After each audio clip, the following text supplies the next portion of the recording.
Hey guys, welcome back to the channel. This is story about what if Naruto was turned into darker because of village harsh treatment part 1. Before I start, please do support for more amazing content and comments for part 2.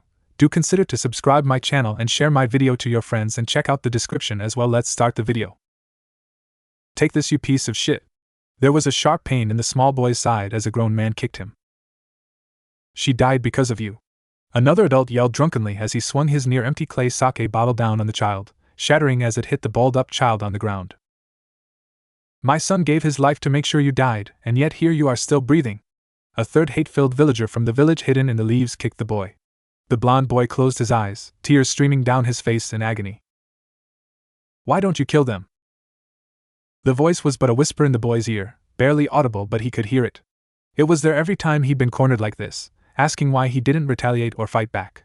If he were to be honest with himself, he would if he could. These beatings were common and were close to becoming a daily ritual. I'm surprised he hasn't killed himself yet. No one in this entire village gives two shits about you. No one will ever love you, one of the many men gathered to take their frustrations out on him spat. Kill himself? He tried that a few times before. It never worked. The boy tried jumping from the highest cliff in the village only to wake up in the hospital a few days later. He tried cutting himself, but his wounds always healed. He even attempted eating rat poison only to have a severe case of diarrhea for a few hours. They fear you. They fear your power. Power? He didn't have any power. If he did, wouldn't he know about it? Wouldn't the old man have told him if he had power? You've been lied to. You have the greatest power at your fingertips. He'd been lied to? Yes. Now release me, and I'll give you the power to get revenge. Revenge? Did he want revenge? The boy thought about how difficult it was to get food. How old man Hokage would force tailors and grocers to give him clothing and necessities. All the stares and beatings. The name-calling and snide remarks. Were those things that one sought revenge for? They are. Humans always seek revenge. I can give it to you. But you have to release me. How was he supposed to release a voice in his head? Maybe he was as crazy as the villagers said. Open your eyes and you will see how to release me. The voice sounded urgent. Excited even. The child opened his eyes and winced as he slowly stood from his balled-up position. Instead of finding himself surrounded by angry, drunk villagers, he was in some kind of sewer before a massive gate and two of the most evil eyes he'd ever seen. A red aura seeped from underneath the gate and pooled around the boy's feet. It began to encase the lower half of his body before forcing him up to the talisman keeping the giant gates sealed. Remove it! The voice barked angrily at the small boy for not immediately removing the seal. The boy just stared at it. He looked at the giant eyes floating in the sea of darkness for a moment before he reached for a corner of the talisman and began to tear it. Foolish human. Uzumaki Naruto gasped as his eyes flew open. He looked over at his clock and saw that it read 7:30. Damn it. I'm going to be late, he spoke in an irritated tone and threw his covers to the side, causing the sleeping black fox at the foot of his bed to yip at him. Not today, kid, I'm late. Naruto threw his orange jumpsuit on as fast as he could and grabbed a few pieces of bread as he rushed out the door, leaving the fox to look after his apartment. As he ran through the waking village toward the ninja academy, Naruto ignored all the comments thrown his direction. He learned how to block them out long ago, as they were always the same remarks. Ever since he could remember, the villagers had always disliked him. It didn't matter what he was doing, everyone had a special glare reserved just for him. The beatings didn't start until he was older. To protect him from any possible harm that the orphanage workers might give Naruto, the Hokage moved him into an apartment. Naruto continued to run toward the academy. Today was the worst day for him to be late. The genin graduation exams were today and his entire career as a ninja rode on those test results. Everything rode on those test results. He pulled his wrist in front of him and checked his watch. He had exactly 5 minutes to get there before he would be barred from even taking the exam. Naruto took a deep breath and exhaled as he pushed himself to run even faster. The academy came into view and the young ninja hopeful put the last bit of his strength into reaching the classroom. He ran through the hallways pushing teachers and students out of his way, not even bothering to apologize. He finally reached his class and threw the door open, startling the 26 other genin hopefuls and the 2 teachers. Well, Naruto, it's nice to see you join us. I hope you actually have a legitimate excuse today, or did the Hokage monument decide to paint itself on its own again? Yamano Iraka, Chunin Academy instructor, asked, annoyed at Naruto's tardiness. The entire class laughed at his past excuse to get out of trouble from vandalizing the monument. Take your seat and we can begin passing out the written portion of the exams. Naruto didn't reply as he took a moment to catch his breath before moving to the empty seat in the back. The test was passed around and their time limit given before they were allowed to begin. An hour and 30 minutes later of intense test taking, the genin to be were given 30 minutes before their practical exam would begin. As the students got up to get food from the cafeteria or utilize the restroom, Inuzuka Kiba stopped by Naruto's desk. I don't know why you bothered showing up, loser. There's no way in hell that you're going to pass. Naruto looked lazily up at the Inuzuka heir and slightly snorted. Kiba had average grades and average abilities. His clan, the Inuzuka, was renowned for utilizing nindogs for tracking missions, and rumors spoke of how the Inuzuka could partially transform into dogs to heighten their senses. Naruto had once sought to make the boy his friend, but that was long ago. Whatever. The blonde ninja hopeful stood up and headed for the door without so much as another glance at the Inuzuka. Kiba's eye twitched at Naruto's dismissal. Hey! I'm not done talking to you, Uzumaki. I don't even know what you're doing trying to become a ninja. It's not like anyone would even give you a mission, let alone want to be on the same team as you. You're a dead last that would just get your team killed on the first mission. Naruto had stopped halfway through the door. All of the remaining students stared at the blonde to see what he would do, hoping for a fight to break out. TCH, Naruto's grip on the door had tightened considerably as he made his mind up and left the class. I knew you were too chicken to face me, Kiba yelled as Naruto stalked out. You're pathetic, Kiba. Kiba quickly turned around to berate whoever was stupid enough to call him pathetic. He came face to face with the black abysses that were Uchiha Sasuke's eyes, his current crush and hopefully his future wife. Sasuke-chan, Kiba flushed as he swallowed his bark. You call Naruto a loser, yet you yourself are barely passing. I wouldn't worry about Naruto graduating if I were you, loser. With that said, the dark-haired beauty followed Naruto's lead and left to get some refreshments before the practical exam. To say Kiba was devastated would have been an understatement. With the excitement over, the remaining students left to use what little time they had to get something to eat and use the restroom. If she were to be honest with herself, Sasuke didn't care about Naruto in the least. He always kept to himself and glared at practically everything that moved. She didn't even know why she bothered to say anything to Kiba. The repulsive Inuzuka hadn't even bothered her yet today to go on a date. The blonde Uzumaki was an enigma that Sasuke couldn't figure out. Naruto almost always had a scowl on his face and constantly made lame excuses for showing up late to class. He turned in half-assed homework and barely passed all of the tests given to him. And yet he could easily be ranked as the best at taijutsu, ninjutsu, and even weaponry out of their entire class. Sasuke had stumbled upon the blonde practicing once, and was shocked at the accuracy of his kunai and shuriken throwing. He hadn't missed a target. And it wasn't just his accuracy but how embedded the weapons became in the wooden dummies. It was completely different from earlier that day when they had to do the same for a graded test. Naruto had only managed one hit, and it was far from making a death blow. Sasuke had seen him practice only a few other times and was shocked at just how hard he pushed himself. It was clear he had a grasp on the 3 basic academy jutsu other than the clone jutsu. However, Sasuke never questioned the blonde as to why he was failing on purpose. If he wanted to be seen as weak, that was his problem, not hers. More or less, she took it as a personal challenge to do better than him. Sasuke refused to let anyone be better than her. Her clan name refused to let anyone be better than her. It didn't matter if he was hiding his capabilities or not. Hyuga Hinata glared at the back of Sasuke's head. It had been 40 minutes since the genin had been called back in for the practical portion of the exam. Each student had been called to another room one at a time as they were to be tested individually. Hinata had yet to be called in and had spent this time to glare at Sasuke. She had so badly wanted to tell Kiba that he was wrong about Naruto. Then Sasuke beat her to it.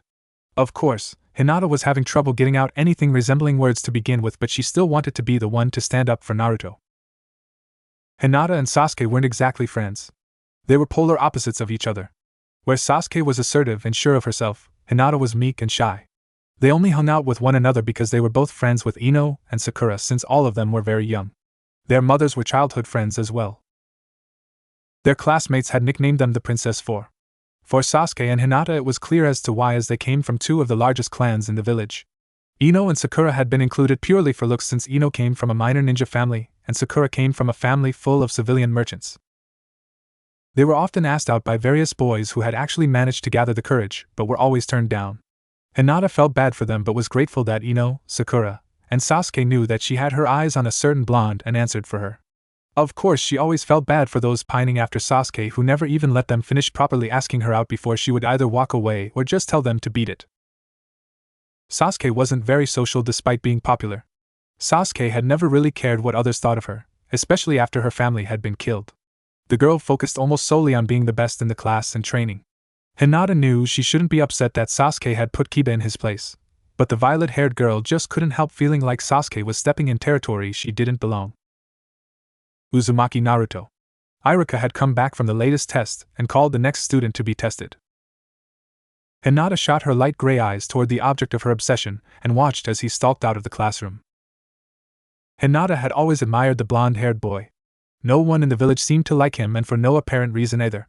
She had seen him many times in the town square as people cursed at him and even threw rotten food or rocks at him, all the while he did his best to ignore it as he made his way to wherever it was he was going. He trained every day after class and spent a lot of time at the library when he didn't understand a subject that Iruka-sensei had been teaching. He even chose to walk away from fights, knowing that others would make fun of him for being a coward.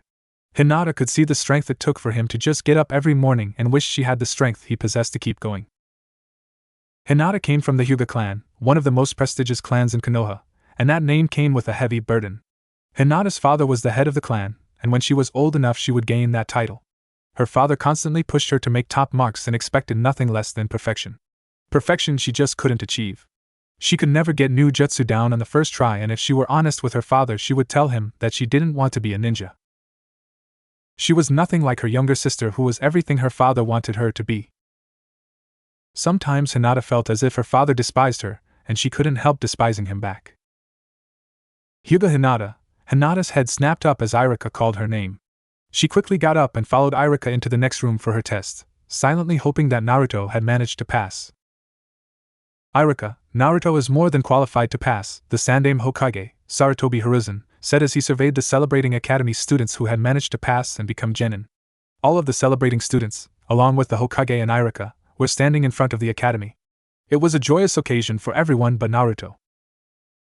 I'm sorry Hokage-sama, but I just don't feel right in letting him become a ninja. None of his work even began to match the others, and his grades have been pitiful since he started here. And not to mention there's that to consider as well. He's more than likely to kill his team just as much as an enemy if he were to lose control. He's too dangerous to become a ninja, Iruka spoke sharply as he referenced the secret surrounding his blonde student. The aging Hokage sighed. Iruka wasn't the only one with such sentiments, and he was beginning to fear of the damage such feelings were doing to Naruto. Iruka, you need to remember that Naruto is a boy as well and above all else a human. Yes, he does have that, but it doesn't remove his emotions. All his life he has felt hatred and a bias that has deprived him of some of life's most basic needs. I can only imagine the hatred he has for this village for how it has treated him over the course of his life. A hatred that it would be more than happy to use to control him. Iruka stood still as he thought over what the Hokage had told him. Could that thing really use Naruto's hatred to use him to escape? Whenever Iruka had looked at the 12-year-old he had always seen that monster and his parents' crushed bodies. He has always hated this village Hokage-sama. He holds no respect for anyone. He gets into fights and causes trouble whenever he can.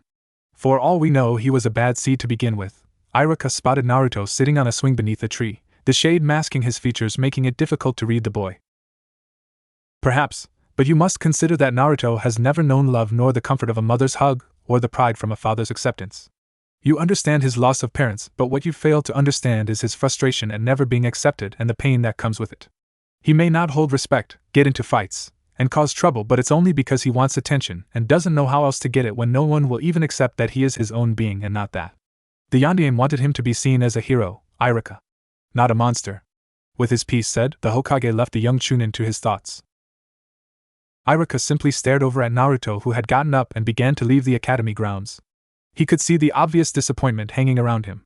When Naruto had come in to take his practical exam, the boy had surprised him and Mizuki. His spar test had gone flawless, rivaling if not outdoing Uchiha Sasuke. His transformation and replacement jutsu had been perfect, unlike every other time he performed in class. And his written exam was a perfect 100. Only two others had managed to score as high as he had, the Haruno girl and Sasuke. His genjutsu was something to be desired, but not everyone was good with those techniques. He had managed to cast a light one, causing enough differences that he had managed to sneak up on the proctor and mock kill him. He even managed to break out of the genjutsu placed on him faster than most, falling behind just 4 others in record speed of canceling the jutsu. This turnaround in ability was too much for Iruka to handle. Nothing added up. Naruto had never managed to do any of the tasks given to him before, or at best barely passed. Naruto's downfall had come in the form of the clone jutsu.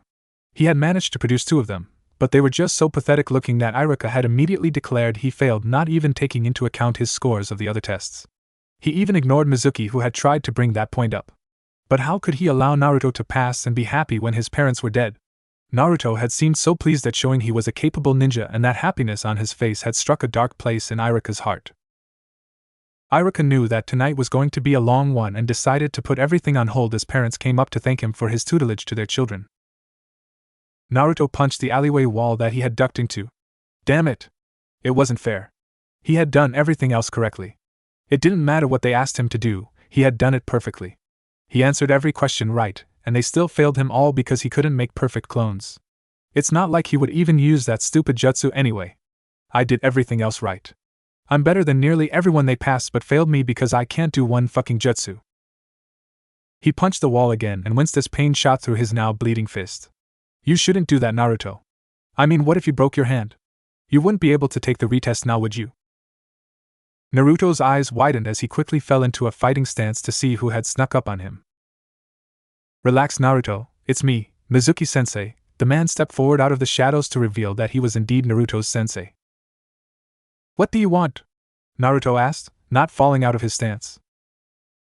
To give you another chance at graduating. A fair chance. Iruka-sensei was a bit hasty in failing you. I think the shock of how well you did got to him. All the proctors looked over your test results, and we decided to give you a retest since nearly all of your results were near perfect. Mizuki smiled as a look of hope spread across Naruto's face. So what's the test? Naruto asked as he fell out of stance but never let his guard go. Something wasn't right. He'd never heard of anyone being allowed to retest before. It's simple, really. All you have to do is retrieve a scroll for me. Mizuki's smile had a hint of insanity in it. Naruto smiled as he looked at the giant scroll lying next to him. Mizuki had told him that his retest would be to retrieve this scroll filled with jutsu and learn one of them before Mizuki met him later that night near the rundown shack in the woods. That had been 5 hours ago, and Naruto was happy to say that he had mastered the first jutsu, the Shadow Clone Jutsu. But something was off about this test. Why did they put the scroll in the Hokage mansion and not the academy if this was for a test? Naruto shrugged it off as he pulled out a blank scroll and a pen. There was some difficult and powerful jutsu in this scroll, and he wasn't going to just learn one, Shadow Clone Jutsu. 2 pops of smoke billowed up next to him, and 2 exact copies of himself stood waiting for orders. I need you 2 to copy as many of the jutsu in the scroll as you can before Mizuki-sensei gets here. Got it? Right, boss. The 2 clones saluted him and got to work, while the real Naruto went to go rest next to the shack that he was supposed to meet Mizuki at. Naruto. Naruto sat up to find Iruka standing over him. Naruto wasn't sure how long it had been since his clones had finished copying as much of the scroll as they could, but was generally surprised to see Iruka rather than Mizuki. I thought Mizuki was supposed to come and get me, Naruto said as a confused look came across Iruka's face. Mizuki? What are you talking about? There's no getting out of trouble this time, Naruto. Iruka scowled as he took in Naruto's appearance. He could tell that the boy had been training. Have you been training out of the scroll this whole time? It was a stupid question, but he needed to ask. Considering I had 2 to pass the test, yes, I have been, Naruto said as he stood up. So do I pass? Pass? Iruka asked. What do you mean, do you pass? Mizuki-sensei gave me a retest, didn't he? He told me if I managed to get this scroll from the Hokage mansion and learned one of the jutsu inside, I'd pass the graduation test. Naruto knew something was weird with Mizuki's test. Iruka's eyes widened at this revelation. Naruto, there is no retest. The scroll you took is full of forbidden jutsu.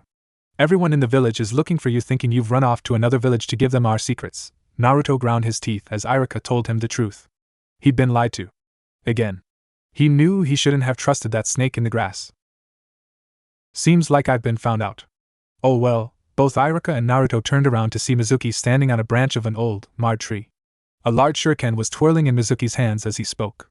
Guess I have to kill you as well, Iruka. Understanding his words, Iruka jumped in front of Naruto as the oversized weapon of death embedded itself into his back. Naruto had fallen at the sight of the weapon coming toward him, still recovering from the fact he'd been betrayed, and stared at Iruka, who had protected him. Why? Why did you protect me? Because you're my student. Sure, you get into fights and you don't show anyone the proper respect, but it's because you're lonely. I was like you. My parents died and I was left all alone. I didn't know how to get the proper attention and became the class clown. No one should feel like that. Not even you. I should have been a better sensei toward you. I let my own feelings determine what you are and not who you are. I'm so sorry, Naruto. Irika allowed his tears to fall freely. Mizuki laughed loudly at Irika's apology. Don't be fooled, Naruto. Irika isn't sorry. The only reason he got in the way is so he can kill you himself. In reality, he despises you just like the rest of the village. He hates you with all of his heart. After all, you killed his parents. Mizuki smirked at the boy's confusion. Mizuki, don't. You can't tell him, it's forbidden. Irika yelled at the man who he thought was his friend. Tell me. Everyone always treats me like a monster and never tells me why. I'm so sick of not knowing. All my life I've been told I killed a bunch of people, but I don't remember killing anyone. What did I do to make everyone hate me? Naruto was not going to let this opportunity pass him by. Mizuki, we can't tell him. Irika yelled desperately. Naruto and no one his age was supposed to know the truth. If you're worried about the death penalty, don't be. I'm going to kill you in a minute anyway, Mizuki said to Irika. He then turned to Naruto. I'll tell you, Naruto, as long as you give me the scroll. He continued telling the tale, hearing no reply from the young nin. It happened the day you were born, the day the nine-tailed fox attacked our village. The Yondaime was the only one with the ability to stop it. He sealed the Kyuubi away into a newborn child and saved the village at the cost of his own life. Guess who that child was? Mizuki laughed at the shocked expression on Naruto's face. I have the Kyuubi sealed in me? I'm the Kyuubi? All the taunts, snide remarks and names thrown at him now made sense. Why me? Why did the Yondaime choose me? Naruto yelled as anger filled him. It wasn't fair. Why was he chosen to have the Kyuubi sealed inside of? Why not someone else? It doesn't matter why the Yondaime chose you. You are the Kyuubi and no one will ever see you as anything else. You killed Irika's parents and the loved ones of everyone in the village. No one will ever accept you. Now give me the scroll and I might let you live long enough to get your revenge. Mizuki laughed maniacally as he thought of Naruto turning into the Kyuubi and destroying the pathetic village. Naruto stood up slowly. Irika-sensei, Naruto spoke sharply, if I can beat Mizuki-sensei, can I become a genin? I'll see what I can do. Irika had managed to remove the shuriken from his back and fell onto the grass.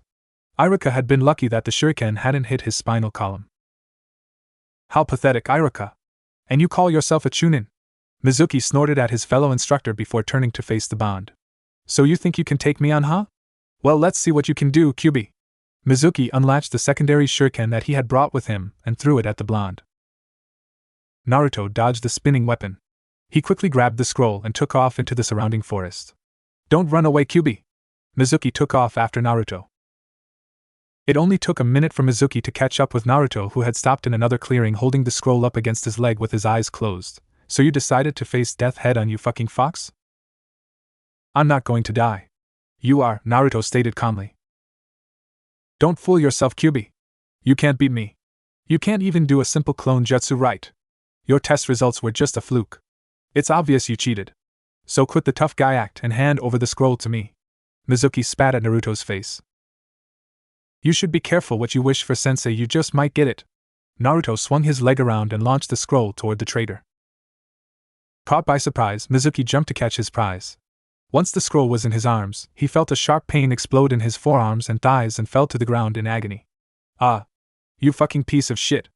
Mizuki lifted his arms to see a kunai sticking out of both of his limbs and several shuriken lodged in his legs. He looked back to Naruto and was shocked to see that the boy's once brilliant blue eyes were replaced with slitted, red ones. I knew you were really the fox. You're just like everyone else. You only see me as the fox and not the human I really am. You're afraid of a power I never even knew I had. I want to thank you, sensei, for helping me make up my mind. Naruto spoke darkly and barked each word. I knew you would destroy the village. You should have been killed the day you were born. The only thing I don't understand is why get in my way? I hate this village just as much as you do. It's full of fools like Irika. I could help you level the village to the ground. Mizuki couldn't look away from the blood-red eyes of the demon in front of him. I'm not going to destroy the village, Mizuki gave Naruto a confused look. I'm going to decimate it, and I don't need your help. I'm the Kyuubi after all, right? Ha ha ha ha ha, no, I'm going to protect Konoha and kill all of her enemies. What? Why would you protect the village that hates you so much? Nothing was adding up for Mizuki. Why? So that I'm the only one that can obliterate it. Mizuki was stunned. The village was right. He really was the QB. This boy in front of him was not human. He was a monster biding its time, waiting for just the right moment to strike. I can't let you live. You're truly a monster that I can't ignore. I will be seen as a hero for killing you. Mizuki ignored the pain in his limbs and launched forward, pulling a kunai out from one of his supply pouches and stuck it deep within the QB's gut. A few moments passed before the boy disappeared in a cloud of smoke that dissipated quickly. What? Replacement jutsu? No, there would be something else in his place. I know I stabbed him. Then clone jutsu? That can't be it, I felt him. Where did you go, you little fuck? Mizuki looked around the clearing but saw nothing other than the forbidden scroll. You coward, show yourself, you damn fox. Maybe you should go back to the academy, Mizuki-sensei. Your genjutsu sensing skills need some work. Mizuki froze at the whispering in his ear and the sharp edge of a kunai blade at his neck. Naruto was towering above him, his demonic eyes piercing through his very soul. And you shouldn't underestimate an opponent, demon. Mizuki launched his head backward, hitting Naruto's gut, causing the boy to stumble backwards. Going with his momentum, Mizuki back-flipped onto his feet and rushed at Naruto with a kunai ready to stab him this time. Naruto blocked the attack easily and countered, aiming for Mizuki's left lung. Mizuki caught Naruto's arm and moved to cut the boy's appendage off. Naruto jumped and spun his body around, causing Mizuki to lose his grip and miss his mark. Once on the ground, Naruto kicked one of the protruding shuriken from the Chunin's leg and pushed it in deeper, causing Mizuki to fall to the ground in pain. Mizuki pushed the pain out of his mind, rolled away from the academy student, and shakily stood up. You fucking piece of shit. You really were holding out in the academy, weren't you? Well, I'm sorry to say, but this is where we finish this and you die. Then I'm going to go back for Irika and finish him off as well. Anyone that sympathizes with you deserves to die. I'm not going to die. Mizuki felt a sudden pain shoot through his back, only for his head to be pulled back and a kunai sliced through his neck. You are. Naruto was standing behind him, holding his hair tightly in his fist, and his kunai dripping with the Chunin's blood. How? Mizuki gurgled as his life began to slip away. I did as you instructed and learned the shadow clone jutsu from the scroll. Mizuki looked toward the scroll and saw that it was no longer there. You were the scroll. The last sight Mizuki saw was the QB's eyes burning itself into his mind. Irika woke up to a white ceiling staring down at him. Am I still alive? A faint beeping sliced through the silence, and a sterile smell filled his nostrils. He was in a hospital. How? He was sure that he was going to die in that forest.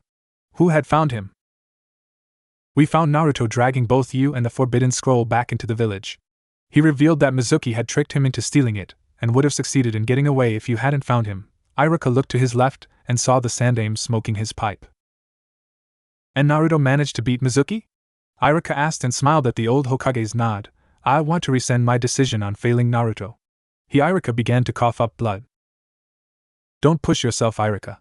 You're lucky that Mizuki missed your spinal column, or you'd be out of a job now. And I've already approved Naruto for passing his exams. He more than proved he's a capable ninja. The Hokage took a long drag of his pipe before slowly exhaling the smoke. Naruto killed Mizuki. Irika looked at the Hokage with shock. Naruto had killed a Chunin. Sure, Mizuki had betrayed the village, but did he really deserve death? Mizuki revealed an S-class secret, Irika. He sealed his fate the moment he told Naruto the truth surrounding his birth. If Naruto hadn't killed him, he would have been killed later anyway. Hiruzen sighed as he thought of the loss of a Chunin. Rest for now, Irika. The team formations have been pushed back a couple of days so that we can investigate what would motivate Mizuki to betray us. With nothing else to be said, Hiruzen left Irika to his thoughts. Naruto huffed in exhaustion.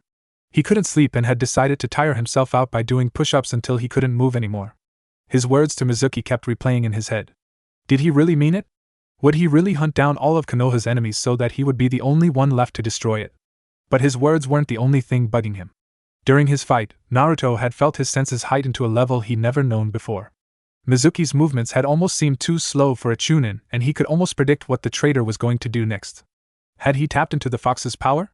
Fuck. This is all too confusing. Naruto pushed himself up and flopped down on his bed, waking up Kit, who yipped at him for disturbing its rest. Shut up, Kit. The fox growled at him before it curled up next to him. Naruto lazily began to pet his only friend lightly. Raising his other hand, Naruto reached for his forehead and removed the black-clothed headband that the Hokage had given him and smiled. He had done it. He was finally a ninja. Naruto, finally feeling sleep claim him, let his body go limp and let his heavy eyelids close. The last thing he heard was only but a whisper in his ear.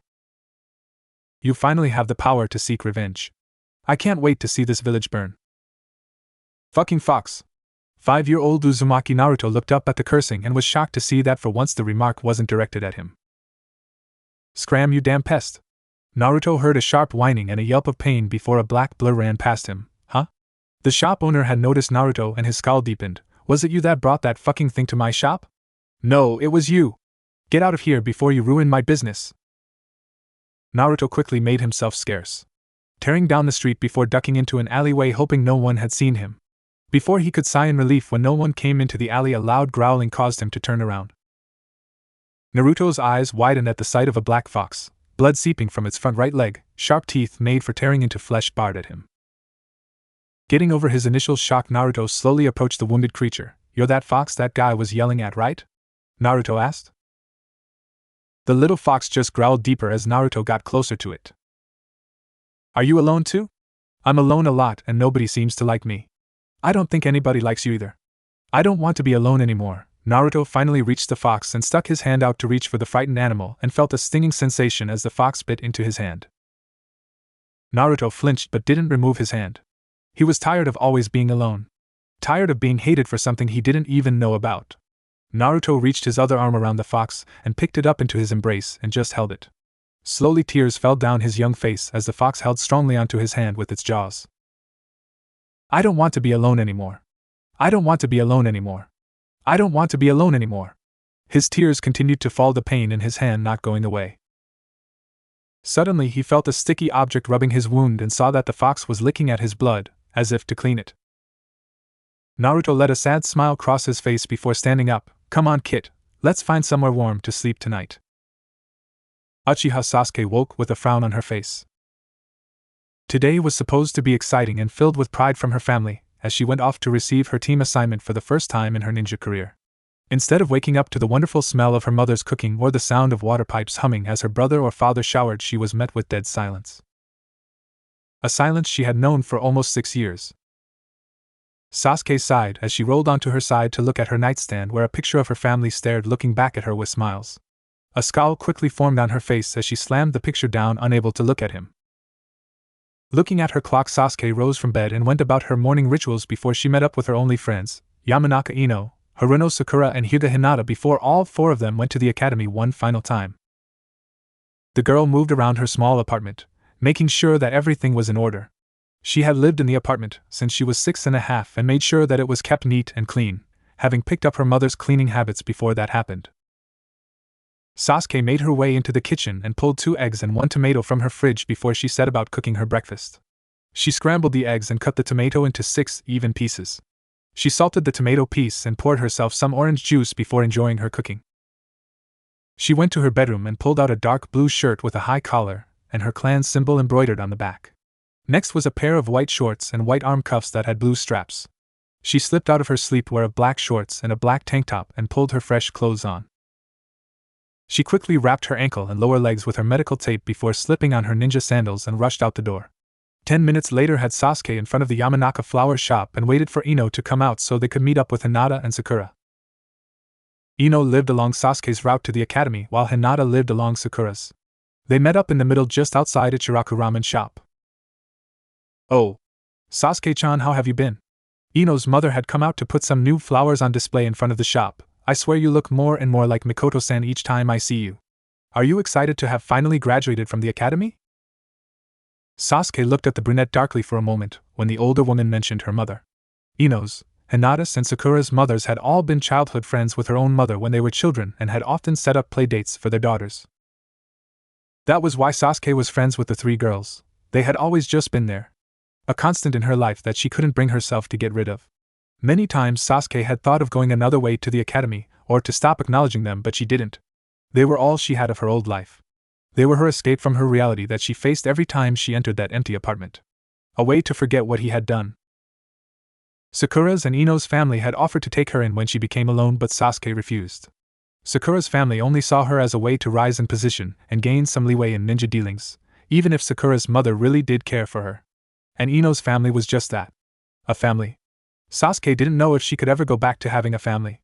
It almost seemed like she was spitting on the graves of all those she had lost that night if she simply joined another family. As for Hinata's family, her clan had always been at odds with the Hyuga. For as long as she could remember, the Hyuga and Uchiha had always fought each other as the dominant and most powerful clan in the village. It would not only be awkward, but Sasuke had never liked Hinata's father. The man reminded her of her own father and all the pressures he had put on her. Staying the Hyuga wouldn't work. Before Sasuke could reply to Ino's mother, said girl came running out of the shop. Sorry I'm late, Sasuke. Somebody didn't wake me up. Ino sent a glare toward her mother. I would think that an aspiring young kunoichi could get up on her own.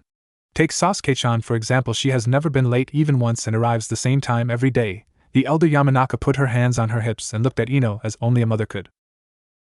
Ino looked pointedly at her friend, but that's Sasuke. She's perfect at everything she does. Ugh, whatever, come on Sasuke. I'm sure Hinata and Sakura are waiting for us. Ino grabbed the Uchiha by the hand and dragged the girl away. Ino's mother simply chuckled to herself and went back to work. Naruto took a deep breath and slowly opened his eyes. He'd been up since sunrise, as he usually was each morning, taking the time to meditate for an hour. It was a practice he'd picked up after he met a monk when he was 5.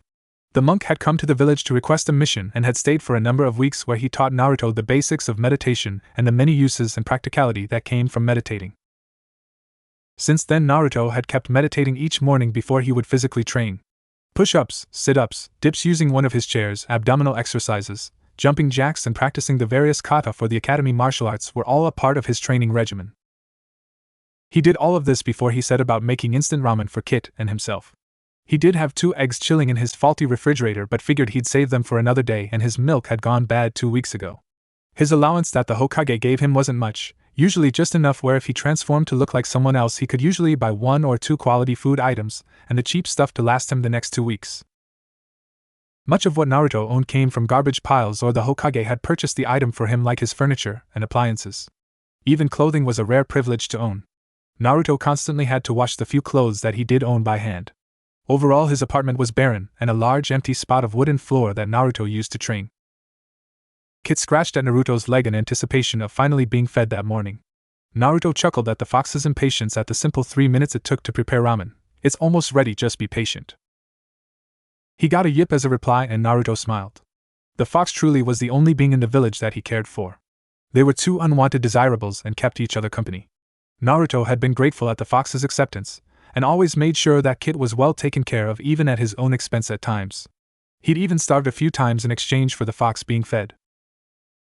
That's not to say that Naruto wasn't grateful to the Hokage and all the old man did for him, or Irika's apology, but the little bit of kindness couldn't quell the rage that festered within him. Too much had happened for a simple apology from one man to erase. A dark look overcame Naruto's face as he remembered memories he'd rather forget at the moment.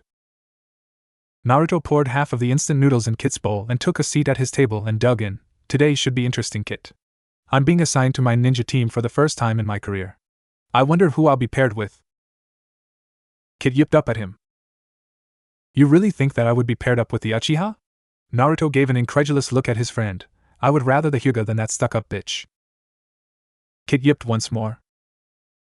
I don't think she's cute, stupid fox. She thinks she's better than everyone just because she's from a clan. Naruto couldn't believe Kit. The fox gave an almost perverted-sounding yip. I do not have a crush on her. I'm nothing like Kiba, besides I don't want anything to do with anyone from this shitty village, Naruto replied in annoyance. Why was he being teased by a fox of all things? Kit just looked at him. That's it, I'm leaving, Naruto growled as he threw his empty cup away and threw Kit's bowl in the sink, quickly washing it before filling it with water and leaving it on the ground where the fox could get to it. Naruto went to his bathroom and turned on the sink before dousing his face with water. He smiled slightly as he thought of how Kit was like a brother to him. He'd always wondered what it would be like to have a family. To have a father to congratulate him on passing his academy exams, a mother that always tried to make sure he'd eaten breakfast every morning and cleaned his room, or a sibling that pestered him about girls and if he had a crush on one, and then teased him relentlessly. Kit hadn't been entirely wrong when he said that he had hoped Uchiha Sasuke was on his team. Naruto had at one point did have a crush on the girl, but never expected anything to ever happen between him and her. They were opposites in every way. She was the top of the class, and he was the bottom. She was born into a wealthy family while he was dropped off at an orphanage at infancy. She had friends and he had no one but Kit. The village adored her every movement, and despised him with a passion. There was one outstanding fact that did connect the Uchiha heir and himself: they were both alone. He didn't know the specifics but had heard that one man had killed her entire clan, leaving her the sole survivor of Konoha's worst massacre to date. 75 people were all being processed and tagged for burial over the course of one night. These people were Sasuke's entire family, and some of the most elite ninja that Konoha had to offer, and were ranked among the most deadly ninja in the world. Not only that, but the Uchiha made up most of Konoha's police force, and their clan's symbol had even been used to represent the police. Sasuke had lost her family in just one night. She was just as alone as he was, coming back to an empty apartment every night wishing for something that was no longer there and perhaps was never there to begin with. Naruto splashed his face one more time and returned to his room and threw on a pair of black pants and a black shirt with a tribal red flame in the middle of it. He then grabbed a black and red version of his orange jacket and zipped it up before heading out to the academy. "What the hell are you doing here, dead last?" Kiba asked as he walked into the designated classroom that the graduating academy students were to meet in for team assignments and their orientation.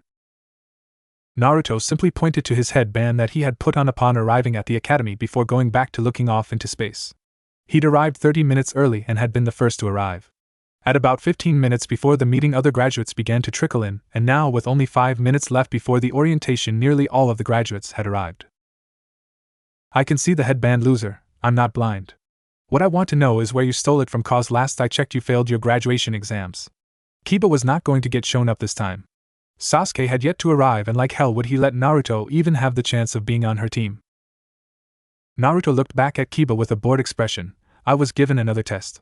Iruka-sensei failed me without taking into account my overall score. The Hokage himself proctored for it. So if you really want to contest me being here, then go bother him." Naruto really wasn't in the mood for Kiba's shit at the moment. "Get real, dead last. I've never heard of a fucking retest, and I doubt they would give one to you. It must have been simple for a retard to pass if you were able to pass." Many of the students listening and sniggered and tried to contain their laughter. "I had to kill a traitor to the village." Naruto's cold stare spoke volumes. Everyone had gone deathly silent. "Why, yeah, right," Kiba managed to say after getting over the look in Naruto's eyes. It was a look he had seen many times in his mother and sister after they had come back from high-ranked missions. It was the look of a person who had killed somebody. "Stop lying, you idiot, and get lost already. If he has a regulation headband, then he graduated. I highly doubt someone like Naruto would be able to steal one and get away with wearing one." Everyone's attention was turned to the last of the graduates to show up. Kiba had immediately clamped his mouth shut at Sasuke's voice. The Princess 4 had finally arrived, and they looked annoyed with Kiba. Haruno Sakura, considered a pink-haired goddess among the boys, stepped forward and crossed her arms. "Get a life, Kiba. You barely were passing yourself. I heard that all of your test results credited you just enough points to pass. Meanwhile, I overheard some of the sensei talking about Naruto's scores and how he had the highest scores and would have received a perfect score had he not messed up the clone jutsu. He did better than even Sasuke." To hear Sakura, who had made it very clear over the last 6 years of being in the academy that she disliked the blonde, say that had blown everyone's mind. Had Naruto really outdone the Rookie of the Year? Sasuke looked over at the blonde with shock in her eyes. "Naruto scored better than me? I know he's been holding back, but by just how much is the question. Not only that, but he said that his retest was to kill a traitor. I heard rumors about Mizuki-sensei stealing an important scroll from the Hokage mansion, but did they really send a dead last to take him out?" Sasuke was taken out of her musing as Ino and Sakura pushed Kiba out of the way and grabbed their usual seats in the middle of the class. Hinata eeped as she shyly made her way to the only 2 available seats left in the class, which was on either side of Naruto. Sasuke sighed at Hinata's meekness. The girl had had a crush on the blonde boy since probably before they all enrolled in the academy, and couldn't even make a sound around him. It was quite pathetic considering that they had known each other for 6 years and the Hyuga heiress hadn't even managed a hello. And it didn't help that Naruto didn't even know the girl existed. Sasuke was honestly surprised that Hinata had even managed to sit next to him without fainting.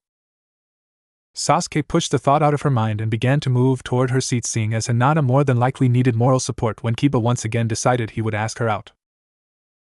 Sasuke-chan, I was wondering if after our orientation that you would like to." Kiba was simply shoved aside by Sasuke. Ino had looked back hearing the dog boy and could only laugh. "Give it up, Kiba. If Sasuke hasn't said yes to all of your other attempts, she isn't going to say yes now." The other students laughed as Kiba tried to look cool while returning to his seat, grumbling to himself about stupid blondes. Iruka finally stepped into the class with a slight limp and smiled seeing all of the new genin already seated. I would like to start off by saying how proud I am of each and every one of you for working so hard over the last 6 years. As Iruka began his speech, Naruto looked over at the Uchiha sitting next to him, and whispered quietly, "I don't need your or your friend's help." He was gruff and sharp with his words, HN. "We weren't helping you. We just can't stand listening to Kiba making himself sound important." Sasuke scowled at Naruto's ungratefulness. "Sure," was her reply. Sasuke took a moment to skin the blonde over and was surprised to not see a single piece of orange on his clothing. He had swapped his unbelievable bright orange and blue jacket for a black and red version and had black pants on that went into white wraps around his lower legs and ankles. He had also gone for a black cloth for his headband like she had. She looked back at his face and could feel heat rising on her cheeks. There wasn't much baby fat surrounding his jaw line, and the whisker-like scars on his face made him look more mature than childish, as it should have. When she had looked in his eyes, she felt as if she was falling into an infinite ocean of pain and misery. Sasuke quickly looked away before the dead last noticed her blush. The last thing she needed was to let the idiot think she had some sort of crush on him. Besides, Hinata liked him, and she could have him. Hinata had heard the whispered conversation and quietly observed the exchange. Her heart sank at hearing Naruto say that he didn't want or appreciate their intervention with Kiba. Hinata averted her eyes and looked at the desk in front of her. She had a major crush on the blonde boy next to her, and didn't know how to even begin a conversation with him. It was pathetic, she knew, but she was scared of rejection from her idol. She looked back over at the two, and was that a blush on Sasuke's face? Sasuke was blushing? Why was Sasuke blushing? What reason did Sasuke have to blush? Sasuke suddenly was looking everywhere but Naruto's face. Sasuke was blushing because of Naruto. A ping of jealousy flared up in Hinata. "I will now assign you all to your 3-man teams, or cells as they are more commonly called among the more veteran ninja. Please make sure to pay attention and listen for your name. I will count down from cell 10, which will consist of Hyuga Hinata." Iruka had pulled all attention back to him as he had finished his speech and woken up a few of the genin at the mention of team assignments. "Why yes, Hinata managed to get out." "Haruno Sakura." "Right." Sakura looked back at the Hyuga girl and gave a reassuring smile to her friend. It didn't matter who else was put on the squad, Hinata would have at least one of her friends right beside her. "And Yamanaka Ino." "Girl power." Ino fist pumped into the air before she high-fived Sakura and sent a peace sign to Hinata. Ino's outburst had caused a fit of laughter to erupt among most of the genin. Naruto refrained from laughing and analyzed the newly formed cell. Hyuga Hinata was the heir to the Hyuga clan, which prized its precious Kekkei Genkai, or bloodline limit, the Byakugan. It was a powerful eye technique which allowed the user a full 360-degree field of vision and the capability of seeing through objects and even a person's chakra network. The Hyuga were usually put on missions that consisted of espionage and tracking. The girl was considered one of the Princess Four, a name given to the four most beautiful and influential daughters in the village. All 4 of their mothers had been given the same name and was passed down to their daughters. It was rare to see any of the 4 princesses without the other 3. Hinata, in Naruto's opinion, was the misfit in the group. She was extremely quiet and hardly ever spoke up in class unless directly spoken to by Iruka-sensei. Though he had nothing against her, as she had never outright made fun of him or said anything bad. Of course, who knew what she said in private? Haruno Sakura came from a clan of merchants that had more pull in the civilian world than in the ninja world. Naruto was sure that the girl was a first-gen ninja and had heard rumors about her father being against her becoming one. Sakura had shown her book smarts and near-perfect chakra control in order to graduate and become a genin. Other than getting perfect scores on written exams, her test results were at the higher end of the standards. She would fit best as a strategist, or even a medic nin, and was more than likely going to be groomed to be the leader of her cell. Yamanaka Ino came from a long line of ninja and was damn proud of her heritage. The Yamanaka were known for their mind-controlling techniques and had either been used for interrogation or espionage, able to control enemies to gather information for them. Naruto was sure that the all-girls cell would be given espionage missions more than any other type of missions once they were ready. Cell 8 will consist of Inuzuka Kiba. At the mention of Kiba's name, Naruto turned his attention back to Iruka, hoping that he wouldn't be put on the same team as the mutt. Yahoo! Kiba yelled loudly. Abirame Shino. The silent boy simply adjusted his sunglasses. And Akamichi Chuji? Chuji continued to eat his bag of potato chips. Naruto mentally smiled at not having to put up with Kiba and quickly went over all he knew about the new cell. Kiba came from the Inuzuka clan that specialized in tracking. They had a very close relationship to a pack of dogs that they bonded with from a young age and used to help them track. Many of their jutsu was based around utilizing the dog and increasing their senses. Aburame Shino was the heir to the Aburame clan who used bugs that fed off of chakra. It was rumored that each member of the clan had an entire hive living inside of their bodies, and it was very wise to never piss them off. They were normally paired with an Inuzuka, as the Aburame were used for tacking as well. Naruto had never talked to Shino and Shino had never talked to him. Shino was a hard one to read as he always had sunglasses on and black expression no matter what happened.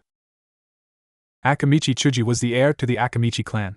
The Akamichi were extremely powerful, utilizing specialized jutsu that allowed them to expand their bodies to incredible lengths and sizes.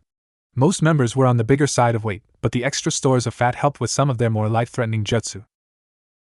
Naruto and Chuji had once been friends, but once his parents knew, had forbidden Chuji from hanging out with him. Cell 7 will consist of Uzumaki Naruto. The entire class had turned toward the blonde, and the remaining genin to be placed prayed they wouldn't be in his cell. Uchiha Sasuke. Naruto nearly lost it when he saw the girl's jaw drop but managed to keep his composure. I can't believe this. I'm stuck with the idiot. Sasuke was actually slightly glad at hearing she was in Naruto's cell. Maybe now I'll be able to see just how strong he really is. Great. I'm stuck with the Ice Princess. Naruto rolled his eyes at the look Sasuke was giving him. Sasuke was given the Rookie of the Year award as she had managed top marks all 6 years at the academy, and almost perfect scores in her final exams. The Uchiha excelled with fire jutsu and had used a fan as the symbol of their clan to symbolize their mastery over the element.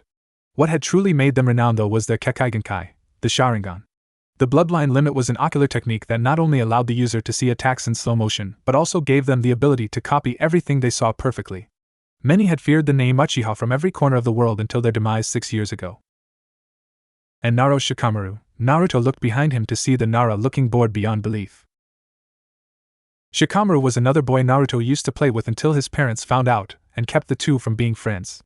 Shikamaru was from the Nara clan that had a specialization in manipulating shadows and were known for producing some of the most brilliant strategists the village had ever known. It was ironic that Shikamaru was completely lazy and found everything to be troublesome. That's bullshit. Why is the dead last in Sasuke-chan's cell? Kiba yelled, thoroughly pissed that he wouldn't be on his crush's team. He shouldn't even be here. I know for sure that no one has ever been given a retest before. Hinata had partially been crushed that she wasn't paired up with Naruto but glad that Sasuke was in his cell. Perhaps their two cells could have lunch together every once in a while? Although she still felt jealous about Sasuke being able to spend so much time with Naruto. Currently she was scowling at Kiba. Naruto worked hard and deserved to be here more than anyone. Kiba, I'm really not in the mood for this. Naruto was failed before all of his scores were put together, and when they finally were, it was determined that a mistake was made. The Hokage decided he would test Naruto to see if his scores were a fluke, and obviously they weren't. Now shut up and sit back down. Iruka still had 6 other cells to announce before they could break for lunch. Is it true that he had to kill a traitor? Kiba asked, wanting to call Naruto on his bluff. Iruka sighed at Kiba's persistence. After a moment of contemplation, Iruka answered. Naruto's test was interrupted when Mizuki-sensei showed his true colors and stole an important scroll. Naruto had been ordered to go home and that his retest would be put on hold until the matter was resolved. On his way back, Naruto encountered Mizuki, who tried to kill Naruto to keep him from revealing where he was hiding. Naruto killed Mizuki in self-defense. Iruka paused to allow the genin to swallow what was being told to them. Naruto returned the scroll to the Hokage, and after an investigation, Naruto was rewarded with being allowed to become a genin. Kiba and the rest of the class stared at Naruto. The blonde really had killed someone in order to be sitting where he was. Iruka continued with the cell assignments after another minute. I don't get why you're not eating with your new teammate Sasuke, Ino said before she dug into one of the many rice balls the 4 genin were sharing for lunch. After they had been dismissed for a lunch break, Sasuke met up with the newly formed Cell 10 and hadn't even looked where the lazy Nara or Uzumaki had gone to eat. They had gone to their usual lunch spot, a couple of benches just outside the academy. Shikamaru would just tell her it's too troublesome and Naruto is just weird, Sakura said, shrugging, answering for Sasuke. I really don't care about either of them. As long as they don't get in my way, I don't care who my teammates are. Though I would have preferred having at least one of you in my cell, Sasuke said coolly, not giving either boy much thought. Hinata looked like she wanted to say something but remained quiet. A comfortable silence fell over them as they quietly, only for it to be disturbed by the last group they wanted to deal with. Well, if it isn't the Princess 4? So how does it feel to be in the same cell as the dead last and laziest bum in the whole village? I would quit being a kunoichi now if I were you. Just thinking about that loser makes me want to puke. You do realize he's going to get you killed, right? Harumi Ami spoke maliciously towards Sasuke. Ami was flanked by two boys that were no doubt in her cell and had only followed Ami to get close to the Princess 4. Harumi Ami had always been jealous of the Princess 4. She had made it her life's ambition to make their lives as miserable as possible while in the academy. Not only were the 4 genin deemed prettier than her but had outshone her in every aspect. Get lost, Ami. It was such a good day up till now, Ino said, annoyed that Ami was still bothering them. I wasn't talking to you, Piggy. Sakura held Ino back from attacking the short-haired girl. I honestly don't get why Irika-sensei lied about Naruto's retest. He probably really just begged until he got so annoying they could do nothing but make him a ninja. I think that's all he's good at doing, actually.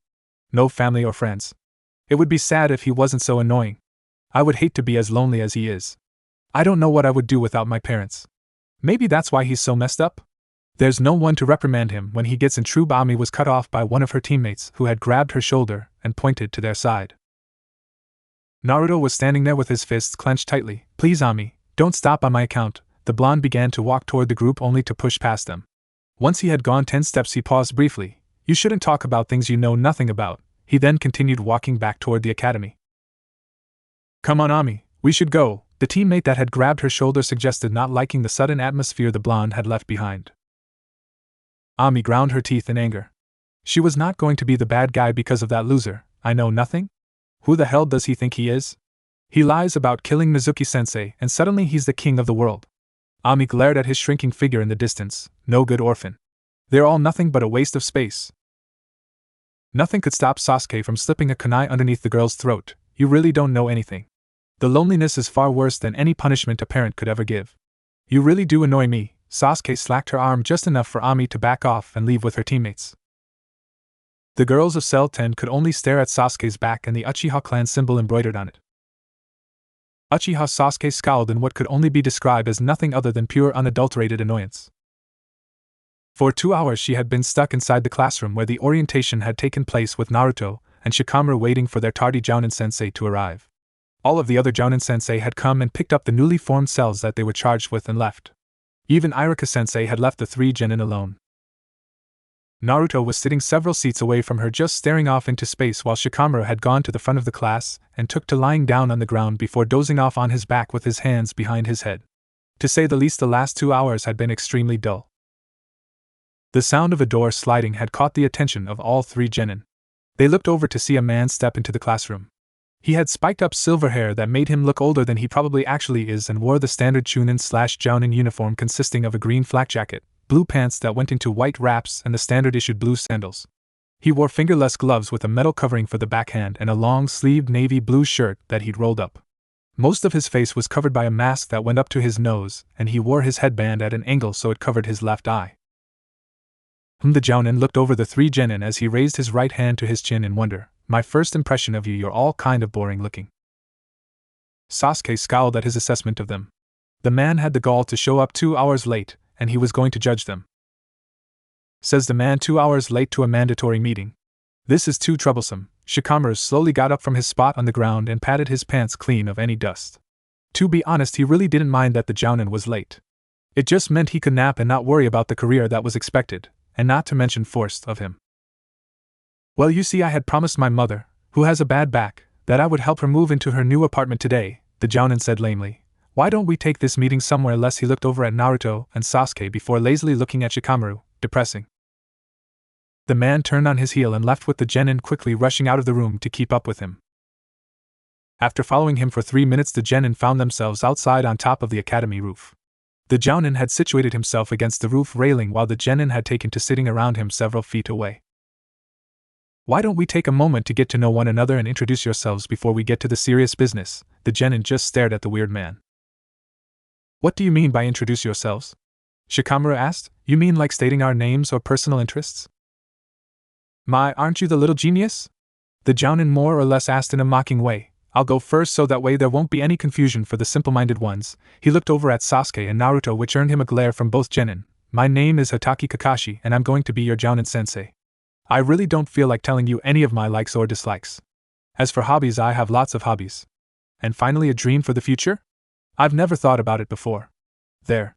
Now you all know what to say. He didn't tell us anything but his name and a fact we already know. Sasuke scowled even harder at the man. Was this really a Jounin, an elite ninja? He withheld practically all information about himself. A smart move, really. He's never met any of us before and doesn't know what sort of motivations we have. He did mention his mother earlier back in the classroom, but for someone like him I really think that was just a lame excuse that he made up. He's sizing us up by getting to know weaknesses and just how well we know how to reveal information.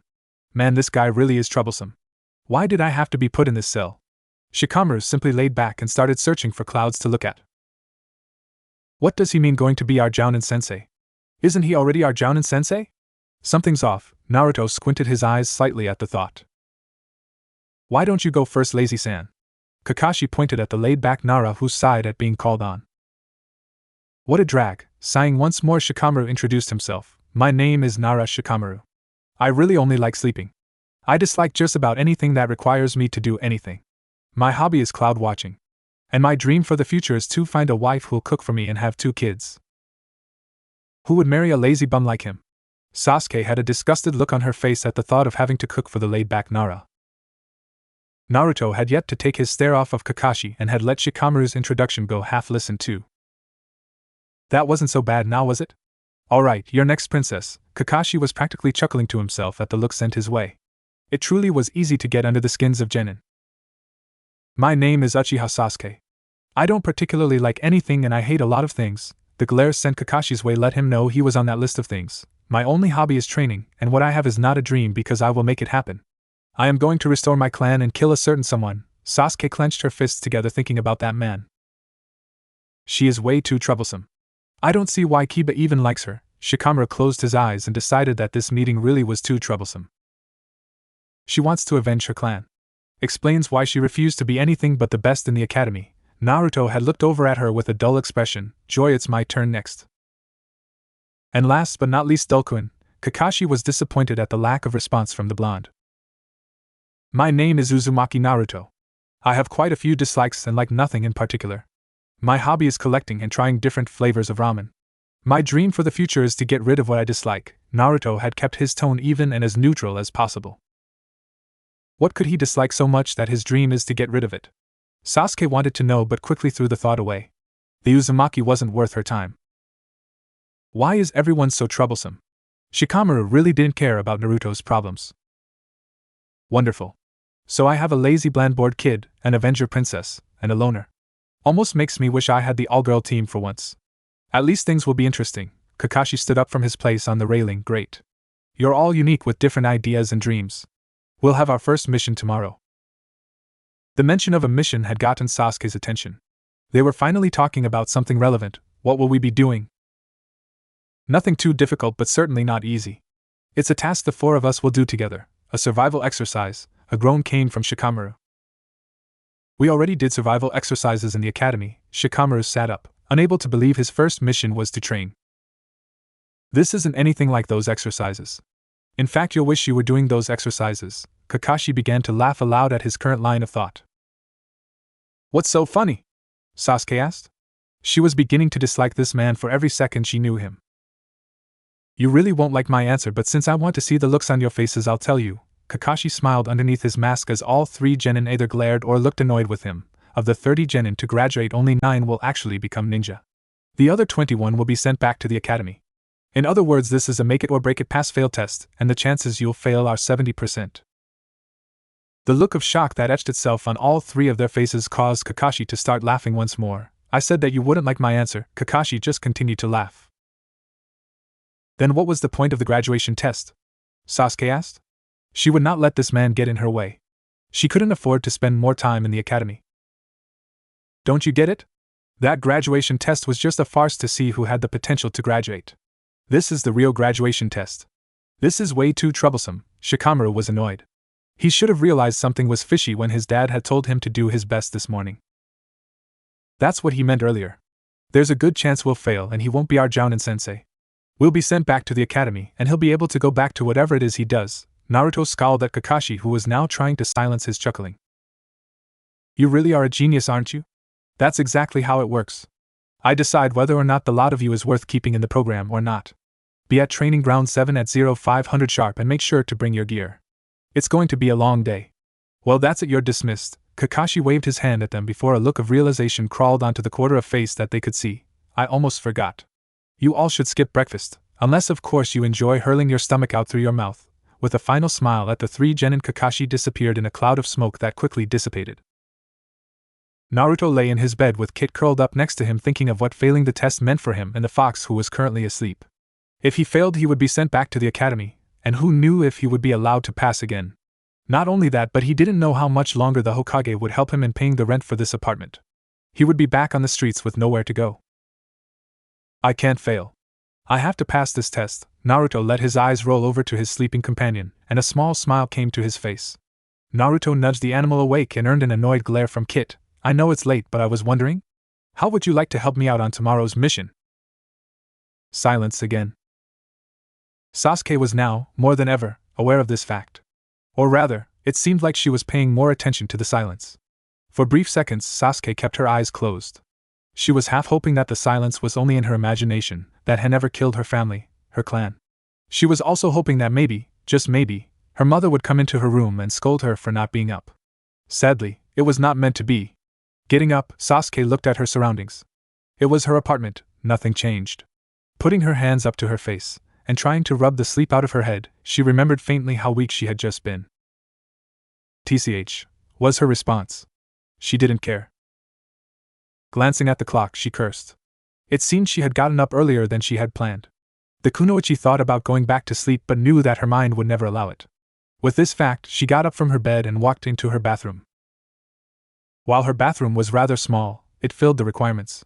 Sasuke, stripping off her pajamas, got the shower ready. When it was to her preference, she stepped in, and let the soap and water cleanse her. What should I do? It might be something about the water, but every time she is taking a shower, she tends to think. And think she did? She thought about him. Her past and Naruto. Naruto? She thought, wondering how he had gotten on her mind. It was true that she was curious about him. It might even transcend curiosity, but Sasuke was never going to admit to that, or even recognize it. It's just curiosity. Sasuke blushed slightly, but attributed it to the hot water gently pelting her. Getting out, she quickly wrapped a towel around her body. After drying off properly, she went to put on her clothes. Sasuke glanced at the clock one more time. Still too early to head out to the training ground. Still, she wasn't really the type to sit still for extended periods of time. So, she exited her apartment, and went out for a walk. Sasuke! Over here! A blonde Yamanaka shouted to the Uchiha while she was walking. Though she had not planned for meeting Ino, she went over to her anyways. Meeting up with her, Sasuke found her other friends nearby. Good timing! We're just about to head to Ichiraku's. Wanna come along? Ino said, smiling at the brunette. Sasuke thought about it for a couple of seconds. Should I? In truth, Sasuke didn't really feel like she belonged in the group. Unlike the other ones, she wasn't that princess-like. While she may come from a clan, she didn't really feel like royalty. And it was because of that, she always felt slightly guilty that she was hanging around them all the time. It felt like she was a pencil in a box with 3 other pens. Nevertheless, Sasuke nodded her head. Sure, Sasuke replied. Smiling slightly at the group, she followed them to Ichiraku's. So? Our team assignments were awesome, Ino said, but then she looked at Sasuke. I mean, at least you weren't stuck with Kiba sitting down on the leftmost stool, Sasuke agreed. Yeah, but I stand by what I said earlier. I would have preferred it better if I had at least one of you on my team. The usual, please, Sasuke said, turning to Im, whose notepad was ready to take her order. Since this was close to the place where they meet, they come to Ichiraku's to eat. It really didn't take much time to have the ramen prepared. In no time, Sasuke saw a steaming bowl of ramen right in front of her. I almost forgot. You all should skip breakfast, unless of course you enjoy hurling your stomach out through your mouth. Sasuke stopped dead in her tracks. She had her chopsticks raised, ready to attack her food. Well, I already ordered it. Plus, I highly doubt that our first mission would really require me to skip eating. With that in mind, Sasuke started eating. So? How are you holding up with Naruto and Shikamaru? Sakura said, looking at Sasuke with mild sympathy. The Princess 4 had finished eating, and now took to discussing matters that seemed important, and Sasuke's plight was number 1. Well, Shikamaru is lazy. And Naruto, well, Naruto. I don't really care about them, as long as they don't hinder me in my goals. Sasuke responded curtly.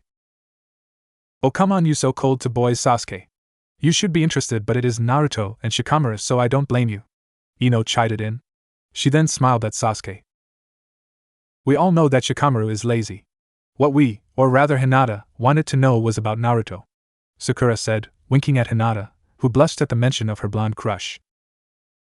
Like I said, Naruto is Naruto. There isn't much to him. Sasuke knew that wasn't true. There was something to him, something that she really couldn't place about him. If she really had to put her feelings about him into words, it would have to be confusing. Oh, we just thought that, since you're on the same team now, you might know why he changed his suit. All four girls were very interested in his sudden wardrobe change. It too was on Sasuke's mind as well. Why the sudden change? I don't know why. The sudden talk of Naruto was making her rather curious. It's a girl's natural instincts to want to know everything, and we know nothing about Naruto. Personally, I think if it wasn't for his personality, he would be better liked, Sakura said casually. Why you think so? Hinata said meekly, stumbling on her words. I certainly agree. He has the looks, but his personality is just so cold. It seems like he really just doesn't care. That is such a turn-off. Ino scoffed a bit on that last sentence. How so? Sasuke said numbly, trying to get Ino to a point of interest in this conversation. Well, first off, he acts like he doesn't care. Like at all. It's quite off-putting to see a kid act like that. He even stopped playing with kids his age. He always kept to himself. That's not normal, and Ino was trying to find the right words to further describe Naruto, but she couldn't find them, or form them into an understandable sentence. The thing that bothered me was his test scores. They were nearly perfect, Sakura, the bookworm said. The rest of the girls agreed. Was he really that good? I mean, he never showed it. And that thing with Mizuki, the girls shivered. All of them had remembered the look Naruto gave when he had said that. Unknown to the three, Sasuke has seen that look. That look plagued her in her nightmares, but the face wasn't of Naruto, but of him. Sasuke looked at the clock at Ichiraku's and cursed. She needed to head out to training ground 7. Getting up, she started walking away from them. Maybe I will see what Naruto has been holding back today. We have a mission. Shattered by Ino. Life was hectic for the blonde Kunoichi. In fact, ever since she became one of the most popular girls in the academy, her life became busy. It was never easy being a girl, especially one that was as pretty as her. Yawning, she put those vain thoughts to rest as she got up and rubbed her eyes.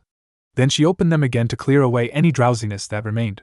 When Ino looked at her clock, she was surprised to see that she woke up earlier than expected. In all honesty, her mother was quite right in making the observation that a kunoichi should be rather punctual, but Ino was Ino, not an expert ninja. Yet.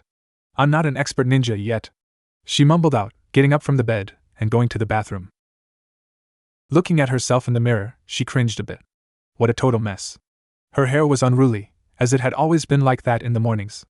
To Ino, nature was almost always anti-beauty, and her natural hair in the morning was proof of this. Ino finally looked away from the mess, and started to draw a bath. Ah! She sighed heavily as she submersed her naked body in the water. While showers were practical, baths were blissful. Yamanaka Ino would never have survived in a world without baths, ever. She started to go over what happened yesterday at the academy. She had finally become a ninja. It was something she had dreamed about since she was a little kid when her dad told her stories about his adventures and the wide world. She had finally taken her first steps into her own adventures, she was sure of it. While she was happy that her squad consisted of her friends, she was rather unhappy about Sasuke's situation. While Ino had the best possible situation, Sasuke didn't. Sasuke, Ino thought, got the worst possible situation. Normally you would expect, at the most, one person on your team that you won't like, or even want, but Sasuke has two. She had Shikamaru lazy-ass Nara and Naruto dead-last Uzumaki. Both were not ninja material in her opinion. Ever since they were children, Shikamaru and Naruto were like that. When they were young, Ino always saw Shikamaru and Naruto playing together, that was, until Shikamaru stopped hanging out with him. What possibly happened?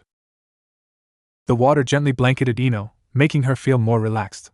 It was during those moments of clarity and relaxation that she tended to deduce and think. While not a genius like Shikamaru, she did tend to think things through correctly when she was in the bath. Not this time. Maybe he did something to make Shikamaru mad? No, it's lazy-ass Shikamaru. He can't be bothered being angry at anything, Ino thought to herself, smirking at her reasoning.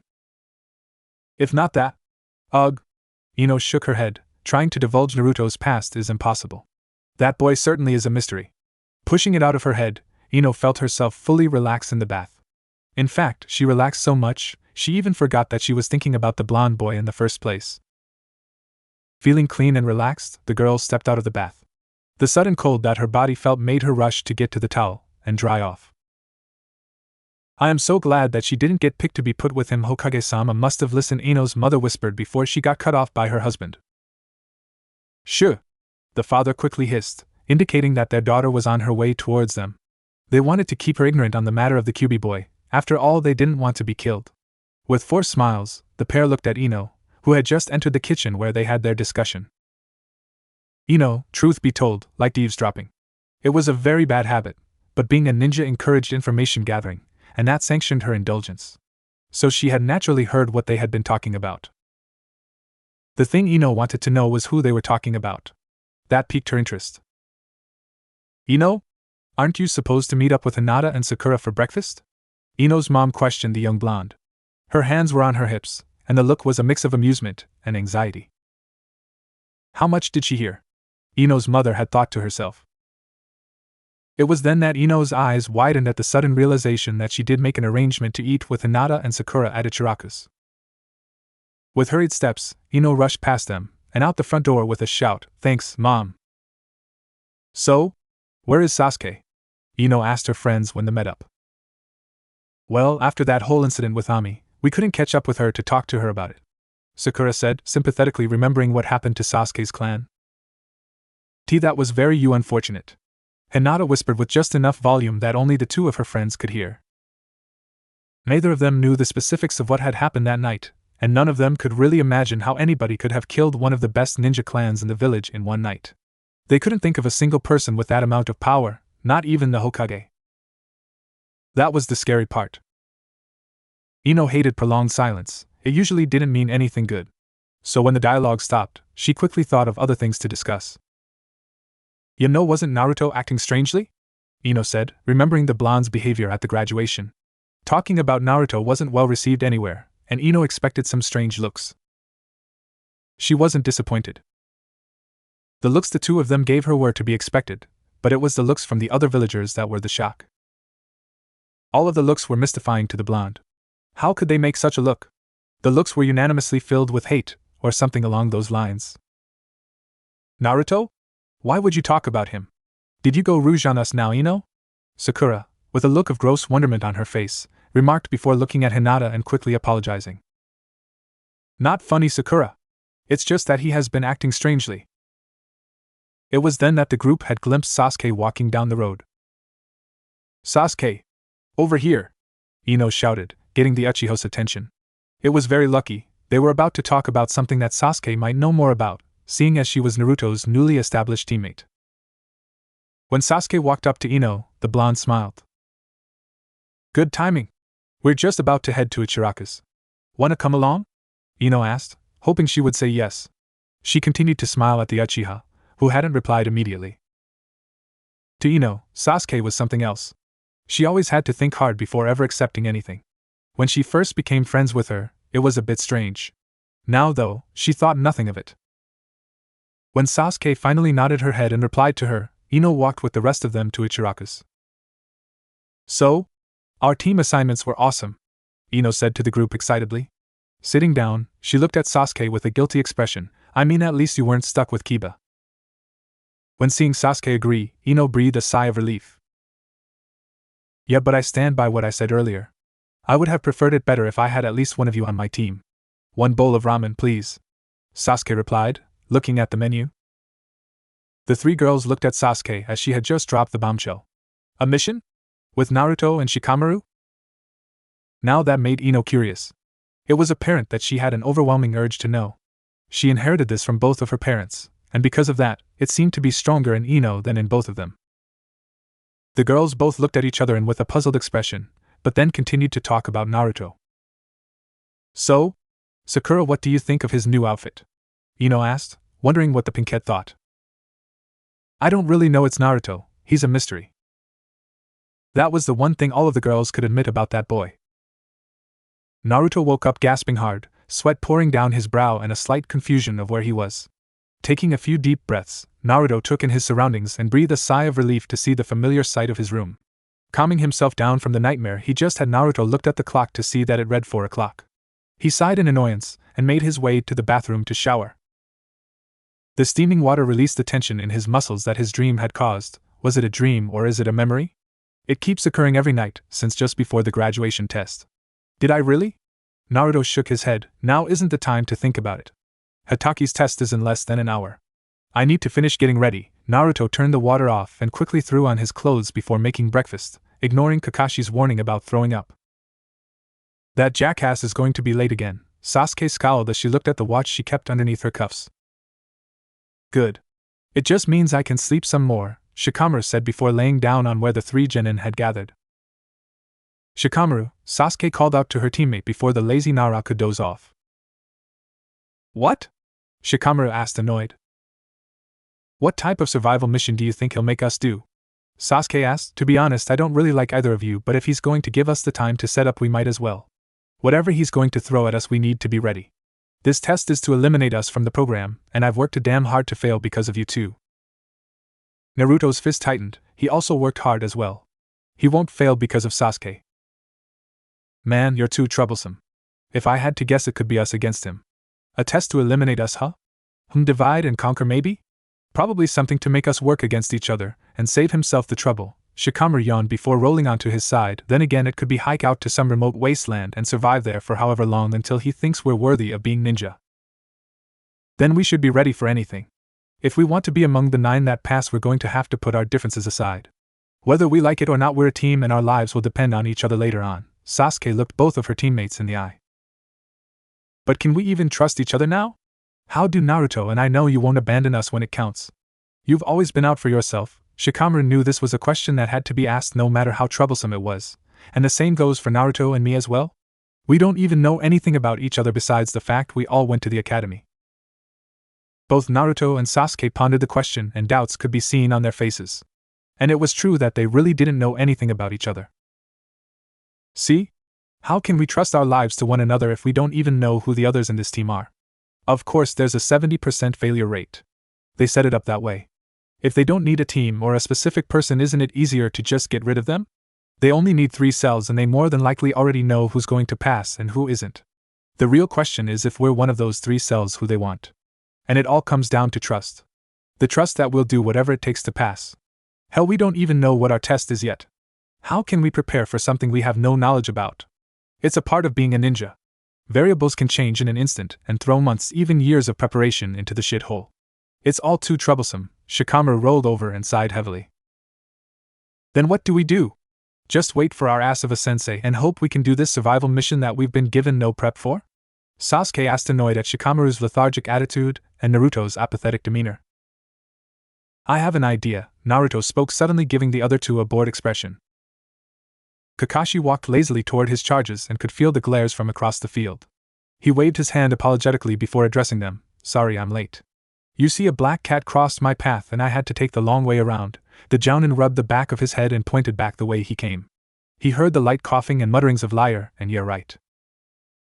Ignoring the comments, he pulled an alarm clock from his pack and set it on a tree stump. Right. Well then, let's get this over with. I have an important date tonight, and I think I might get lucky. Kakashi grinned with his eye as he felt Sasuke's glare intensify. It's set to go off at noon. Kakashi pointed to the clock. You'll have from now to then to get one of these bells from me. Kakashi pulled out 2 bells and dangled them so the genin could see. Whoever doesn't get a bell will get tied to one of those posts and watch as the winners eat lunch. 3 stomachs growled in protest at the notion, and Kakashi smiled with his eye again. Oh, and whoever doesn't pass will be sent back to the academy. Kakashi decided to remind them what failing really meant. How is that fair? There's only 2 bells. No matter what happens, at least one of us will fail. Sasuke not liking the idea of having to compete with her fellow teammates. That's the point. So at least one of us fails and he doesn't have to train all 3 of us.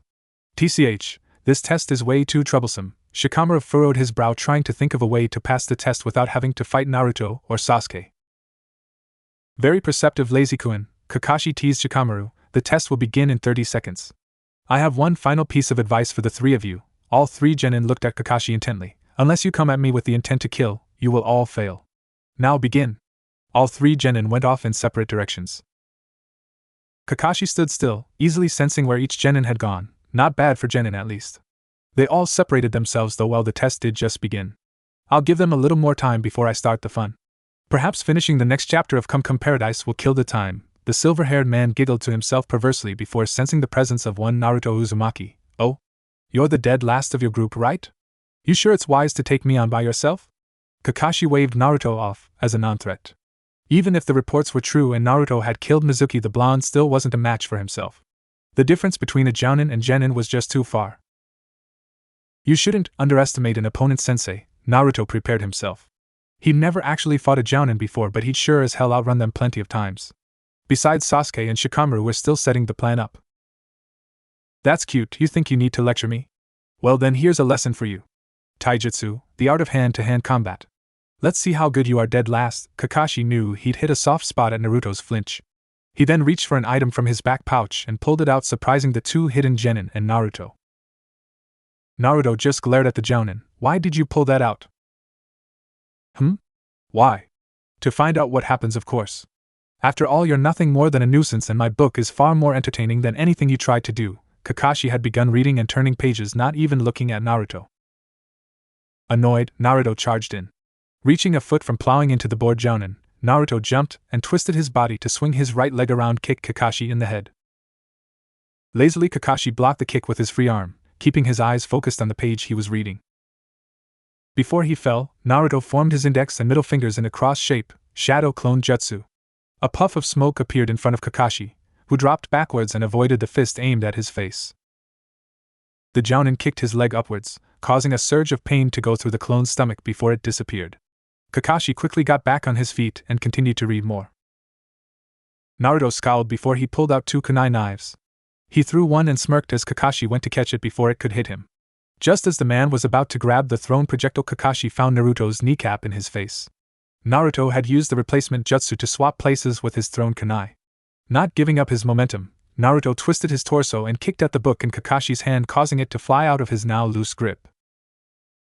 Naruto then reached behind him to grab the jounin's flak jacket to spin himself around and reach for a bell with his remaining kunai to cut it loose. Dead last, my ass. Kakashi grabbed Naruto's arm before the genin's kunai could cut the bell's string and twisted his body to throw the genin away from him. Kakashi landed in a crouched position, while Naruto skidded across the field on his back. I hope you know that if you damaged my book, you're buying me a new one, Kakashi said, annoyed, looking at his discarded book. Only if you give me one of those bells, Naruto replied, getting up, dirt covering his clothes. Blood rolled down his elbow and dripped from his hand. A large gash could be seen from where his arm had been dragged against the ground. You're going to have to do better than this to get them from me. Do you honestly believe you can take them from me? I'm a jounin and I've been assigned a mission that I refuse to fail, Kakashi said as he bent over to pick his book back up, and I never fail a mission. Before Naruto or the other two genin could comprehend what had happened, Kakashi was crouched behind the blonde, his hands clenched together in the tiger seal. You really shouldn't let your enemy get behind you. Naruto's eyes had widened. He'd been looking right at the guy and he just disappeared from view. It wasn't possible. This is way too troublesome. His speed is ridiculous. I really am not sure if this plan is going to work anymore. Geez, he's going to destroy Naruto. Shikamaru began to reform the plan in his head. The tiger seal is used for fire jutsu. This guy isn't toying around. He really plans on sending us back to the academy. Sasuke could only watch as Kakashi attacked. Leaf Village Secret Jutsu. 1,000 Years of Death. Naruto's pelvis jerked forward as he felt an intrusion in his rectum, causing him to jump forward and fall into the nearby stream. Sasuke felt an intense heat fill her cheeks and couldn't even begin to think of what she just saw. He poked Naruto in the ass. Geez, this guy is way too troublesome. Shikamaru could only feel embarrassment for his fellow teammate. And that's all she wrote. Though I must say I am a little impressed. Kakashi went back to reading his book. The emotion in this novel is spot on. Both Shikamaru and Sasuke could only sweat drop at the declaration. Naruto slowly climbed up out from the river, breathing hard. You know at this rate you aren't going to get a bell, Kakashi said as he turned a page. Grr, Naruto grit his teeth in anger at being looked down upon. Don't underestimate me. I'm not. In fact, I think I'm overestimating you. Aren't you the one that defeated the traitor Mizuki? Kakashi asked, turning another page. I mean, where did all your killer intent go? Or did you realize you're in over your head? Naruto didn't answer the man. Instead, 6 clones jumped out of the river and all flung a flurry of kunai and shuriken at the jounin. All 7 Narutos rushed forward and went in for the kill. Kakashi had immediately pocketed his coveted book and went on the defensive. Each clone and the original were fast and precise, aiming at a kill zone on his body with a weapon or fist. Kakashi was beginning to see why Mizuki had been defeated by the blonde boy. The shadow clone technique was a forbidden technique as it required a lot of chakra to produce a single clone, sometimes more chakra than even a jounin possessed. For a genin to produce 6 clones and not die was noteworthy in of itself. But not only was Naruto still breathing, but he was attacking, and, not that he would ever admit this to a soul, actually forcing Kakashi to protect himself from being killed. I think I might have to have a chat with Naruto's academy instructors after this. His overall scores aren't matching what he actually can do. Kakashi caught a fist, kunai in hand, that was aimed for his jugular and reversed it on the clone, effectively killing the copy of Naruto. Kakashi smoothly dodged or blocked all of the attacks thrown at him, killing each clone one at a time until only the original was left. It seems that all of you failed to get your objective. Kakashi jangled the 2 bells in front of his genin team, but I've decided to be generous today and won't send any of you back to the academy. Shikamaru's eyes narrowed at that. There had to be a catch. So far Kakashi always had more to add. Sasuke just glared at the man, still upset that she had let her opportunity to get the bells pass her by. Naruto, on the other hand, seemed bored as he had been tied to one of the log posts for trying to get his lunch early. Not even a yay. Oh well, I guess since I'm dropping you all from the program I won't have to deal with your boring excitement. Kakashi was practically on the ground laughing when Sasuke lost her cool for a moment, followed by her 2 male counterparts. What? You said if we failed we'd only be sent back to the academy.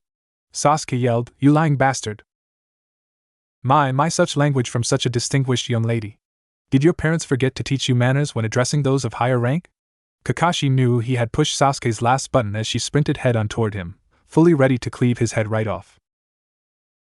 Sasuke only found more frustration as the older ninja had her pinned in a heartbeat. Arrogance, Kakashi spat the word out. How could I even begin to think of letting any of you become genin if you can't even figure out this simple test? Sasuke struggled to get out from beneath the man in pure anger but couldn't get over Kakashi's weight crushing her smaller form. And just what was this test about anyway? It bothered me from the beginning. Why only 2 bells?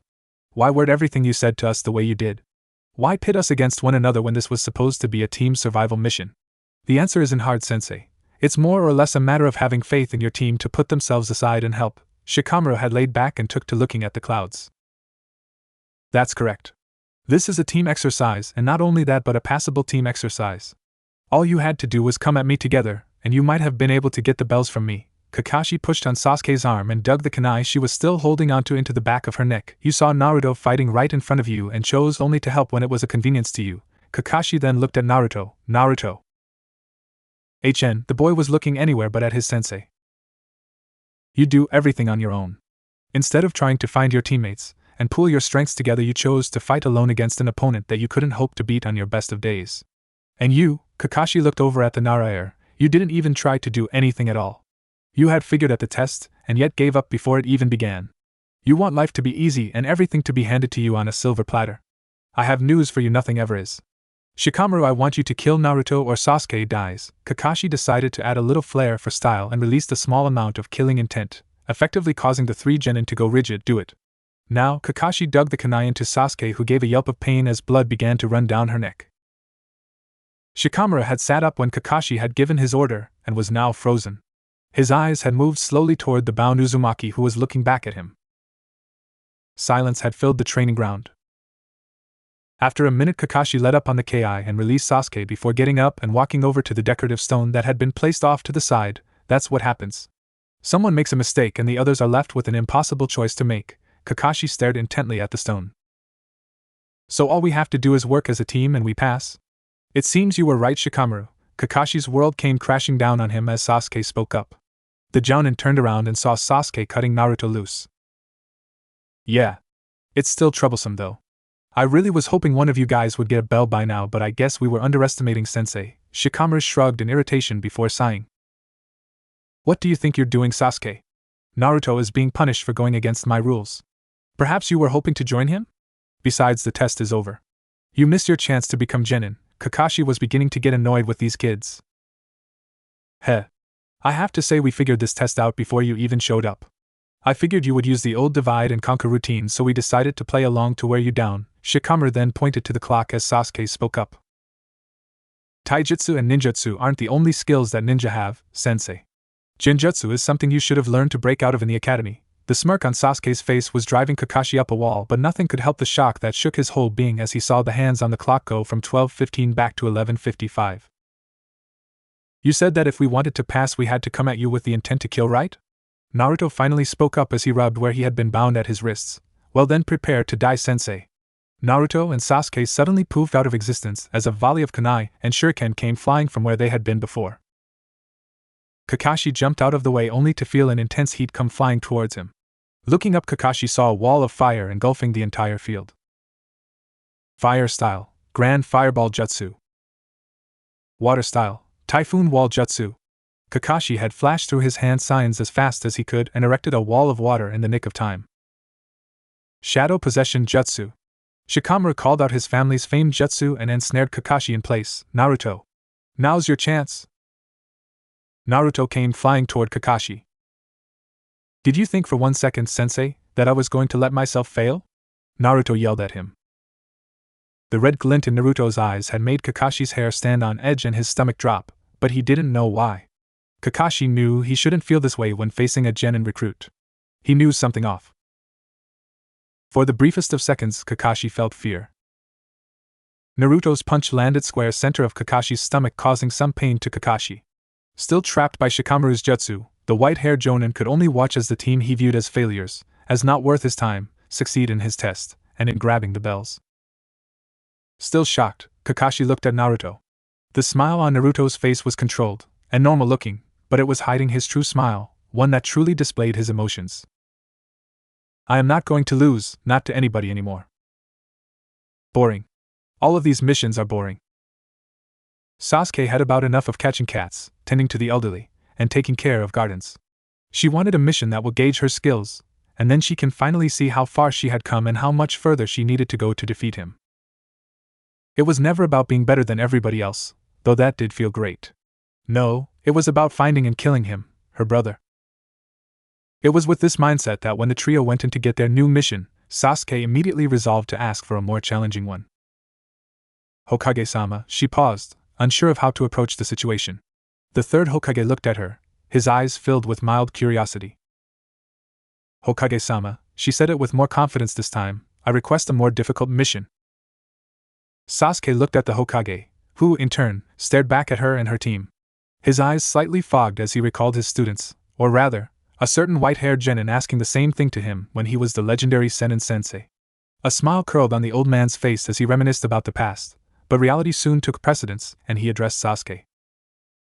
Sasuke, I know you can handle more difficult missions, but this is more than about you. You are part of a team. He turned to Naruto and Shikamaru. I think we should ask your teammates whether or not they are ready for the missions that you want. The old man had a point and Sasuke knew it. She had been focused completely on herself, and she completely disregarded the fact that the team would get harder missions, not just her. This was no problem to Naruto, however. He had wanted to try out some of the new jutsu he learned from the scroll, and he felt that he was wasting away all of his potential. His bloodlust had been silent, but he ached to battle. He needed to get stronger too. He had a whole village to destroy and villagers to kill, but he wasn't going to do it while the old man was still in office. Naruto, while knowing not the concept of love, felt some respect for the Hokage. Naruto couldn't explain it better than that. In all of the village, the Hokage is the only one who ever seemed to care about him. The lazy genius to the left of Naruto's side, man, what a drag. First we passed the exam, and we got lucky enough to get all these easy missions. He subtly smiled. To be honest, Hokage-sama, the girl is going to get those missions regardless of what I say. Why bother fighting something that is inevitable? Troublesome. Taking that as a yes, the Hokage moved his eyes toward Naruto. Looking at the boy, he saw that he was smiling. It was unnerving. It wasn't that it was unnerving to see Naruto smile, though that was strange in itself. It was how he was smiling. The smile that was etched for only a second before Hiruzen called Naruto's name was unsettling. He had seen the same smile etched on many faces he would rather forget. Naruto? The calling of his name snapped the boy out of his thoughts and brought him into the reality of the situation. When he fully realized the situation that was in front of him, he nodded, showing his approval of the request. The Hokage kept his eyes on Naruto for brief seconds before picking up the missions list, and scanned it for a mission he thought would be appropriate for the trio. Hiruzen noticed that all of the missions that he would have sent the trio on were taken. There was a C-rank mission, but he didn't think that they are ready enough for an escort mission to a foreign land. It seems like there are no missions within your skill sets right now. Perhaps another time, Sasuke?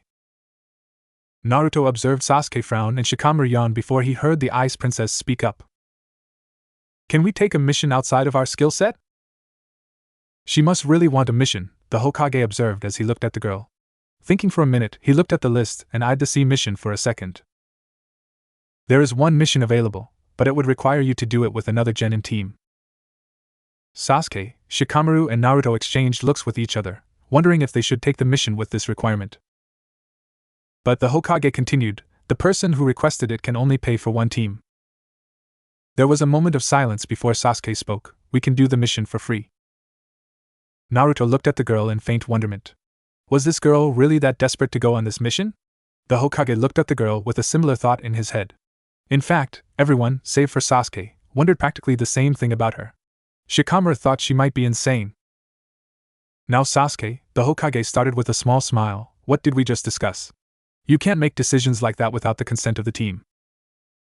Shikamaru sighed, but he nodded, showing his approval of Sasuke's proposal. To be honest with himself, Shikamaru was getting bored of the missions they had been assigned, and wanted a taste of excitement, plus he doubted the Hokage would send them on a mission that will be too difficult. Sure, the no-pay stuff is a drag, but it beats having his cheek pinched by senior citizens all the time. Naruto, on the other hand, was a bit apprehensive to consent. As much as he wanted a tougher mission, he needed the money from this job. Part of the reason he was so determined to become a ninja was the fact that it paid decently, and money is a necessity that Naruto had barely any of. Still, he wanted to go on this mission and not being paid isn't going to stop him. He looked at the third Hokage and nodded, he consented. The Hokage was amazed that Shikamaru and Naruto would consent. He was surprised at Naruto, especially since his home situation would improve tremendously if he could get a decent income. Alright, but I am going to need your sensei's permission in order to void your payments, and allow you to go on this C-rank mission. The Hokage then looked at them and called out Kakashi's name. Yo, the white-haired Jounin said as he popped into the office with a cud of smoke. He then stood at attention and looked at the Hokage as the old man addressed him. Kakashi, it seems like the genin under your care have volunteered to partner up with another genin team and go on a C-rank mission for free. The Jounin was trying to control his expression as the look of astonishment flashed across while he looked at the trio and then back to the Hokage. These three are under your care, Kakashi, so the final say goes to you. Will you allow these three and you to go on this mission without any payment? Kakashi looked at the three, and thought silently before he formed what seemed like a smile on his masked lips. A normal sensei would flatly refuse, but after seeing what the three could dish out when he tested them, he decided to let them go. Alright, Kakashi then looked at the trio. I'll give my consent for you drama queens and I to go on this mission, he then grumbled to himself, but still loud enough to be heard, for free. Sasuke, who was practically sure that Kakashi would refuse, smiled. She had gotten what she wanted, though not without some sacrifice. Naruto remained stoic, but he was barely controlling his emotions, as he didn't want to reveal too much to the others on how he was truly feeling. He took the ninja way of deception to heart as he realized that the less people knew about the true him, the more oblivious of his goals they are. Now, hold on, Hiruzen spoke, as he looked at Sasuke's smile. I need to find another genin cell that also take this mission. You can't go unless another cell agrees to partner up with you. It was then that Sasuke revealed her solution to the apparent problem. Hokage-sama, I know Cell 10 is currently training this month. I am sure they will be more than willing to accept this mission. The Hokage contemplated the idea before nodding. Alright, Sasuke, please go and get Cell 10. Sarutobi then looked to yellow-haired boy, Naruto. A moment please. The Hokage got up and began to move towards office exit with Naruto in tail. Naruto, how have you taken to life as a ninja? The Hokage asked, looking a bit concerned for the boy. The Hokage's eyes flashed a look of sadness as he remembered the circumstances of Naruto's life. He often wondered if he was doing enough to ensure that Naruto would become one of the greatest beacons of hope and happiness in the village, but it seems that no matter how caring the Hokage can be, others will be 10 times more destructive. Naruto stayed silent, as he had no real answer for the old man. He just followed silently behind Sarutobi. Glancing at the boy, the Hokage eyes flashed a look of immense pity. How much damage has this boy had to endure? Sarutobi took a breath before talking again. What goals do you have, Naruto? By this time, Sarutobi stopped walking and turned to face the boy.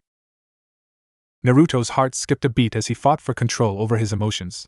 The boy's mind was racing, as he thought a million thoughts before settling on one startling question. Did the Hokage know what Naruto truly desires? Yes, I want people to stop hating and hurting me. I want people to respect me for the person I am. I just want to be. Naruto trailed off and remained silent, shuffling slightly. The old man looked at Naruto, gently pressing him to continue, but then he realized that Naruto will not say anything more. He smiled. Perhaps, striving to be the very best this village has to offer will be enough to gain respect of some of the villagers here? The Hokage seriously considered his words before continuing. Naruto, why not strive to become the Hokage, and truly make the people respect you by taking care of them and defending them? Why? The slip of the tongue was so quick Naruto didn't realize he said it until there was a slight bit of silence afterwards. Sarutobi looked at the boy with a face that clearly showed surprise. I'm sorry? The Hokage said, asking Naruto to clarify. Why take care of and protect these people? Naruto asked the old man with a faint hint of anger. It was something Naruto wanted to ask the old man, as Sarutobi held that position and saw it as a sign of power. The Hokage remained silent only for a second before he asked, why not? Sarutobi wanted to know the meaning behind his question, and waited patiently for the answer Naruto was about to give. Usually Naruto wouldn't say a thing, but Sarutobi was the only one he felt safe enough with to reveal to him some of the truth. Naruto took a breath and started. He was promptly cut off by a messenger ninja that popped into existence. Hokage-sama, Cell 10 is currently waiting for you at the office to receive their mission. Nodding, the Hokage looked at Naruto and said, come, let's not make them wait. Cell 10, which consisted of the majority of the Princess 4 and their red-eyed sensei, were waiting in the office with Sasuke when Sarutobi and Naruto arrived. Hokage-sama, you want us to go on a mission with Cell 7? Kurenai asked with curt bow. Looking at the woman, the Hokage nodded and addressed Cell 10. Cell 7 has requested to do a mission that is currently outside of their abilities, and they need another cell to do a joint mission. While Kurenai was addressing the Hokage, Ino, Sakura, and Hinata were looking at Naruto with questioning looks. Naruto was sure that they were wondering what type of relationship he has with the old man. He was also sure that they won't ever find out. What type of mission is it, Hokage-sama?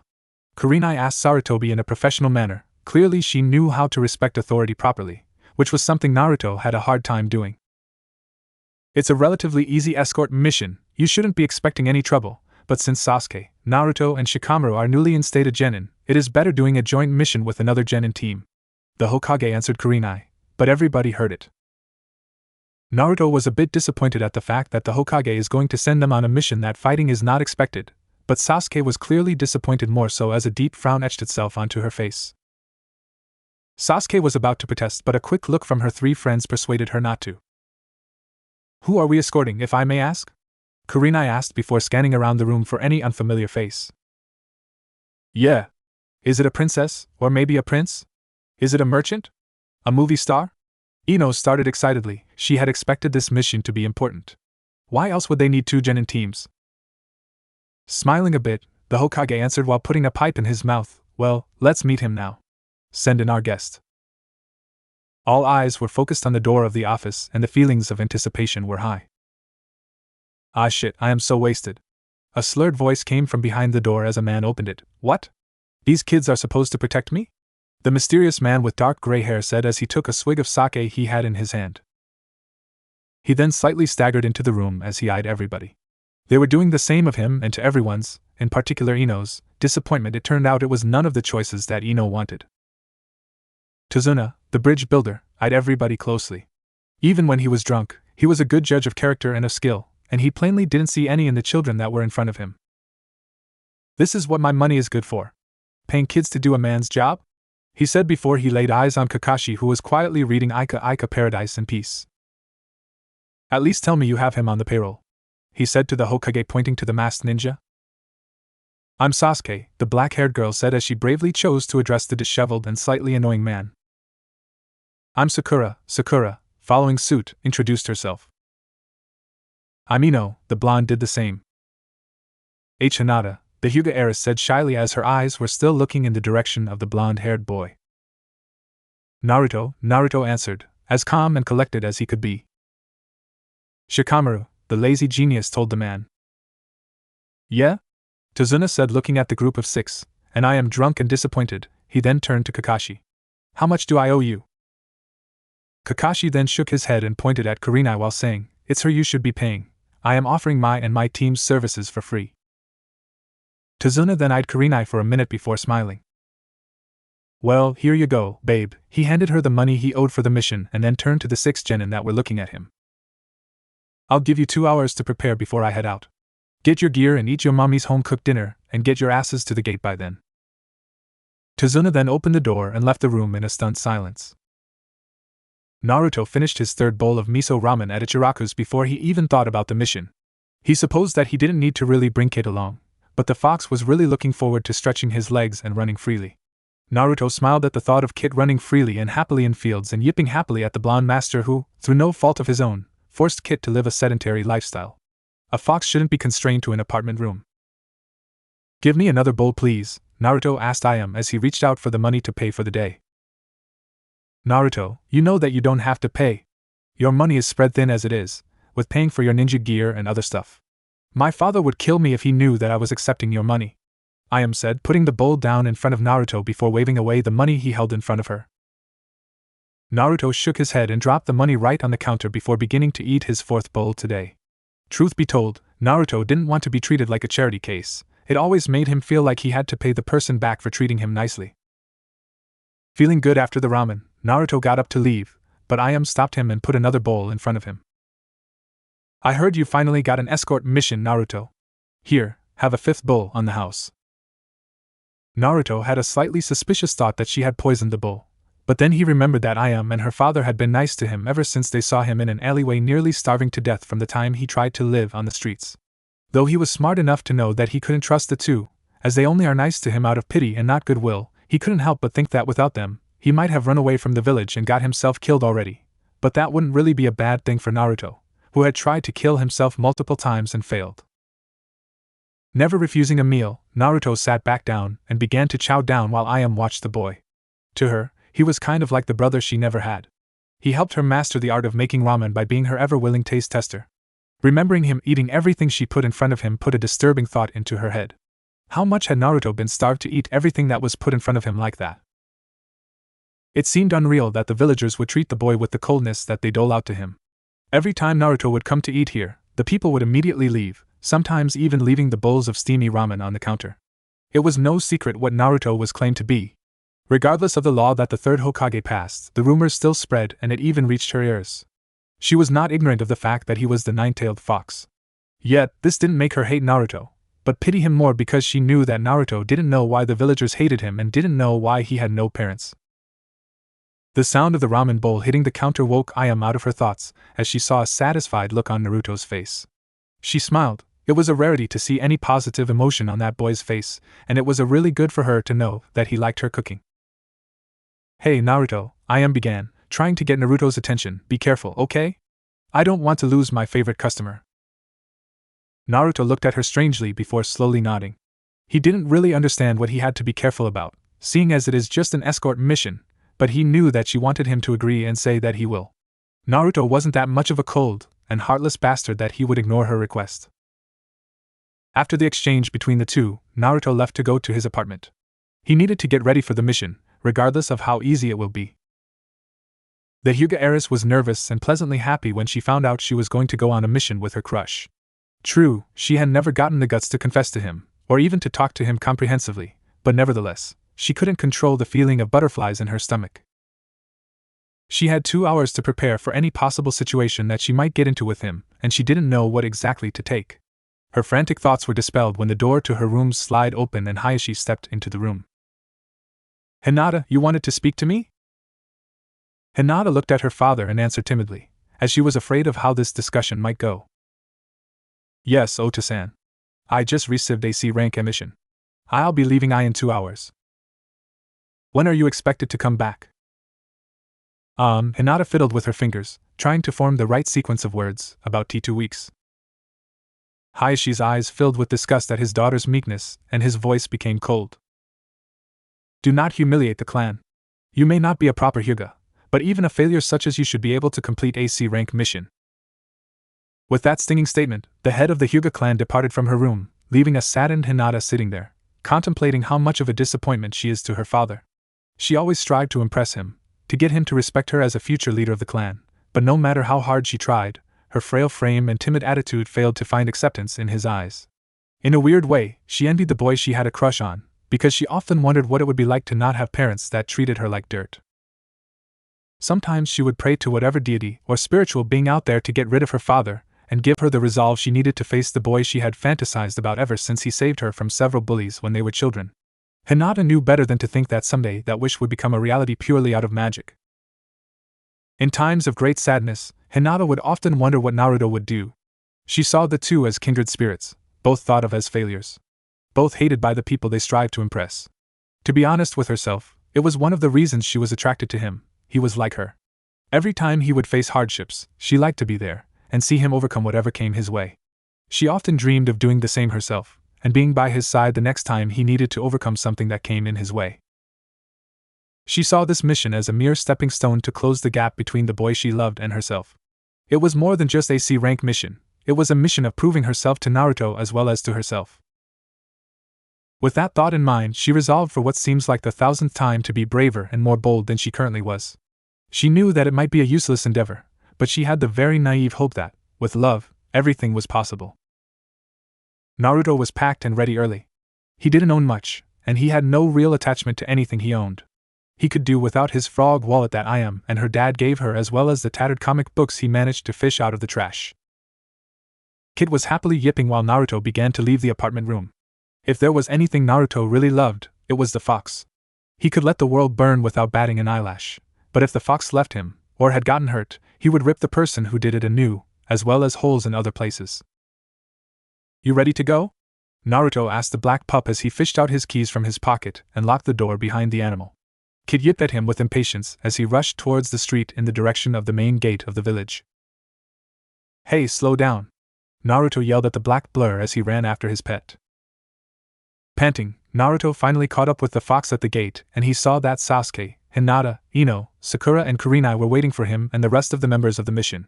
He also noticed that the drunk Tazuna had yet to show up. "So he tells us to be here in 2 hours and he is late. I wonder if him and Kakashi-sensei are related." Kid was sitting right next to the group, happily enjoying all of the attention he was getting from the girls. Noticing his master walking towards him, he rushed towards Naruto and yipped excitedly. "Naruto? Is this fox yours?" Ino questioned, almost in disbelief. Kurenai and Sakura shared the same sentiment as Ino. Naruto shot her a dark glance before replying in a cold voice. "Yeah, he is. What's it to you?" Ino shrugged and left it alone, seeing as Naruto clearly didn't want to talk about it to her. It was weird to see anything get excited over Naruto. Her parents always told her to stay away from the kid, as he is a bad influence, although her parents never exactly explained why he was a bad influence. Shikamaru arrived to break the awkward standoff between Naruto and Ino as he yawned and sat down on the ground. He decided to nap, knowing full well that Kakashi was going to be extremely late. After a few more minutes of waiting, Tazuna arrived. "Well, it seems like everybody but the white-haired guy is here. Let's go." Tazuna then started on his way out of the village before Kurenai stopped him. "We should wait for Kakashi." Tazuna looked at Kurenai and opened his mouth to talk. "Look, babe, if you ninja folk are as fast you claim, it should be no problem to catch up to us, right? After all, I am an old man being guarded by a bunch of snot-nosed brats who think they are tough shit because they have a headband and a woman with red eyes." Kurenai's fist clenched at the comment, but she remained silent. Her jawline was stiff as she glared at Tazuna with a deep loathing. "Look, babe. I am the client, and I hired you to escort me to my destination. I want to move, and when I want to move, you better move with me," Tazuna growled before he started walking again. Kurenai looked at the 3 girls that made up Cell 10 and devised a plan. "Girls, we'll be following in the tree line while Cell 7 guards Tazuna-san directly. If anything happens, we'll have the element of surprise on our side." She hardly expected any danger, but this mission provided good stealth training for the genins, and she was not going to pass up a learning opportunity because of the lack of danger. 2 minutes into the walk, Kakashi met up with them. "Kakashi," Kurenai said as he showed up, "why were you late?" Looking up where Kurenai was masterfully hidden in the trees, Kakashi smiled. "You know the path of life better than I do, Kurenai. Sometimes it leads you astray for hours on end." Naruto was getting bored. The Hokage was right when he said this would be a relatively easy mission, as there was no fighting at all. At the very least, he thought his first time out of the village would be exciting, but so far the most interesting thing about this mission was the puddle they were approaching. It hadn't rained in weeks. Something was wrong. Looking around, he saw that he was the only one to notice it was there. Sasuke seemed focused on watching the brush for enemies, Tazuna was drinking sake while walking, Shikamaru was too bored to be paying attention to anything, Kid had wandered off to explore, and Kakashi was reading Ika Ika Paradise. Naruto kept his attention on the puddle. So far nothing was happening. Even once they had passed it, the puddle remained still. Then it happened. A man came flying out of the puddle toward Kakashi, a chain keeping him connected to his partner who was waiting patiently for their prey to be ensnared. What the dash? Kakashi felt pain as the chain wrapped viciously around him, digging into his skin through his clothing. The two figures pulled the chain, and Kakashi was torn to bits right in front of Naruto's eyes. Before anybody could react, the two figures appeared behind Naruto, and swiped at him with their poisoned claws, wounding him right above the forearm. Before they could get any more strikes in, a shuriken whizzed right past Naruto's face and caught the chain, pinning it to a tree. Sasuke then threw a kunai to secure the chain before moving in to attack. Releasing the chain that connected them, the two split up. One continued to engage Naruto and Sasuke while the other streamlined for Tazuna, who was now being guarded by Shikamaru and the full team of Cell 10, Shadow Possession Jutsu. Shikamaru's shadow extended out and caught the assailant in his tracks. The hell? The assailant tried to move but could do nothing as a flurry of shuriken and kunai from the female genin flew at him. The projectiles embedded themselves throughout his body, blood streamed from his wounds, his body falling slack as Shikamaru released his jutsu. Naruto and Sasuke both dodged attack after attack from the older ninja using kunai to block his poisoned gauntlet. Sasuke tried to spin out of the way of another attack but felt an immense pain thunder through her back and knew she'd been struck. Gritting her teeth, she continued her spin and jammed her kunai into the enemy's should blade. He let out his own yell of pain. Naruto, seeing an opening at last, moved in for the kill. Before Naruto could counter anything, or even attack, the other nin was clotheslined by Kakashi, whom had miraculously come back from the dead. Feeling an immense pain in his forearm, Naruto noticed that Sakura, Ino, and the rest were tending to Sasuke's wounds. No one even thought to tend to Naruto's poisoned injury as well. Sasuke has been poisoned, quickly disinfect her wound and feed her the anti-poison pills. While everyone was busy tending to the black-haired princess, Kakashi looked at both of the attackers. These men are Chunin, this shouldn't be a C-rank mission, Kakashi said before looking at Naruto. You okay? The masked ninja said with mild concern as he remembered that the blonde was also poisoned. The girls looked at Naruto, whom they had completely forgotten, and stared as he stabbed the wound with a kunai while looking over to them with the coldest stare they had ever seen. Naruto bled out the poison while keeping his glare completely focused on the girls. I'm fucking fine, sensei. Kakashi looked at Tazuna with an intense stare as he addressed him. So, are you going to tell us what this mission is really about, or are we going to have to abandon you? Kakashi, what the hell? Why didn't you step in sooner? They aren't ready for something like this. Kurenai was beyond displeased that her girls had taken a life on their first mission outside the village. She feared that something like this might hurt the girls' mental state. Unlike the others' villages, Konoha doesn't try to make them into mindless murderers, but to be soldiers with heart that kill when necessary, but not needlessly. I didn't see you stepping in, Kurenai, Kakashi said, chuckling slightly, but maintaining his glance at Tazuna, showing he had no real regard for her opinion. Now, Kakashi suddenly turned serious. Are you going to answer me? I'd hate for you to have to fight the next assassin on your own. Once they find out these two have failed, they will send a stronger one to finish the job, and seeing as two of my students are injured, who are risking their lives for free by the way, you better have a good answer. Tazuna was sweating bullets, his nervous glances darting around the area, stalling for an excuse. Taking a deep, he started to talk. Please, you have to help me. Thousands of lives depend on me. That's not the answer I was looking for, and you don't want me to find out from the assassin, do you? Kakashi's voice was gruff. Trying to scare Tazuna into giving him the information he wanted, he reached into his pack slowly. Tazuna's eyes followed his hand closely before he finally cracked. Alright, Tazuna began, I'll tell you, but I can't do it right now. This isn't the best place to discuss such things. Can you wait for just a bit longer until we get closer to the wave?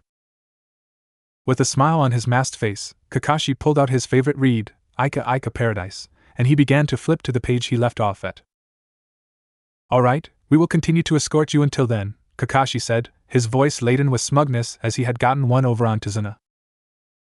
Smug bitch, Tazuna muttered under his breath, but he was smiling. He was quite impressed with what the white hair had done.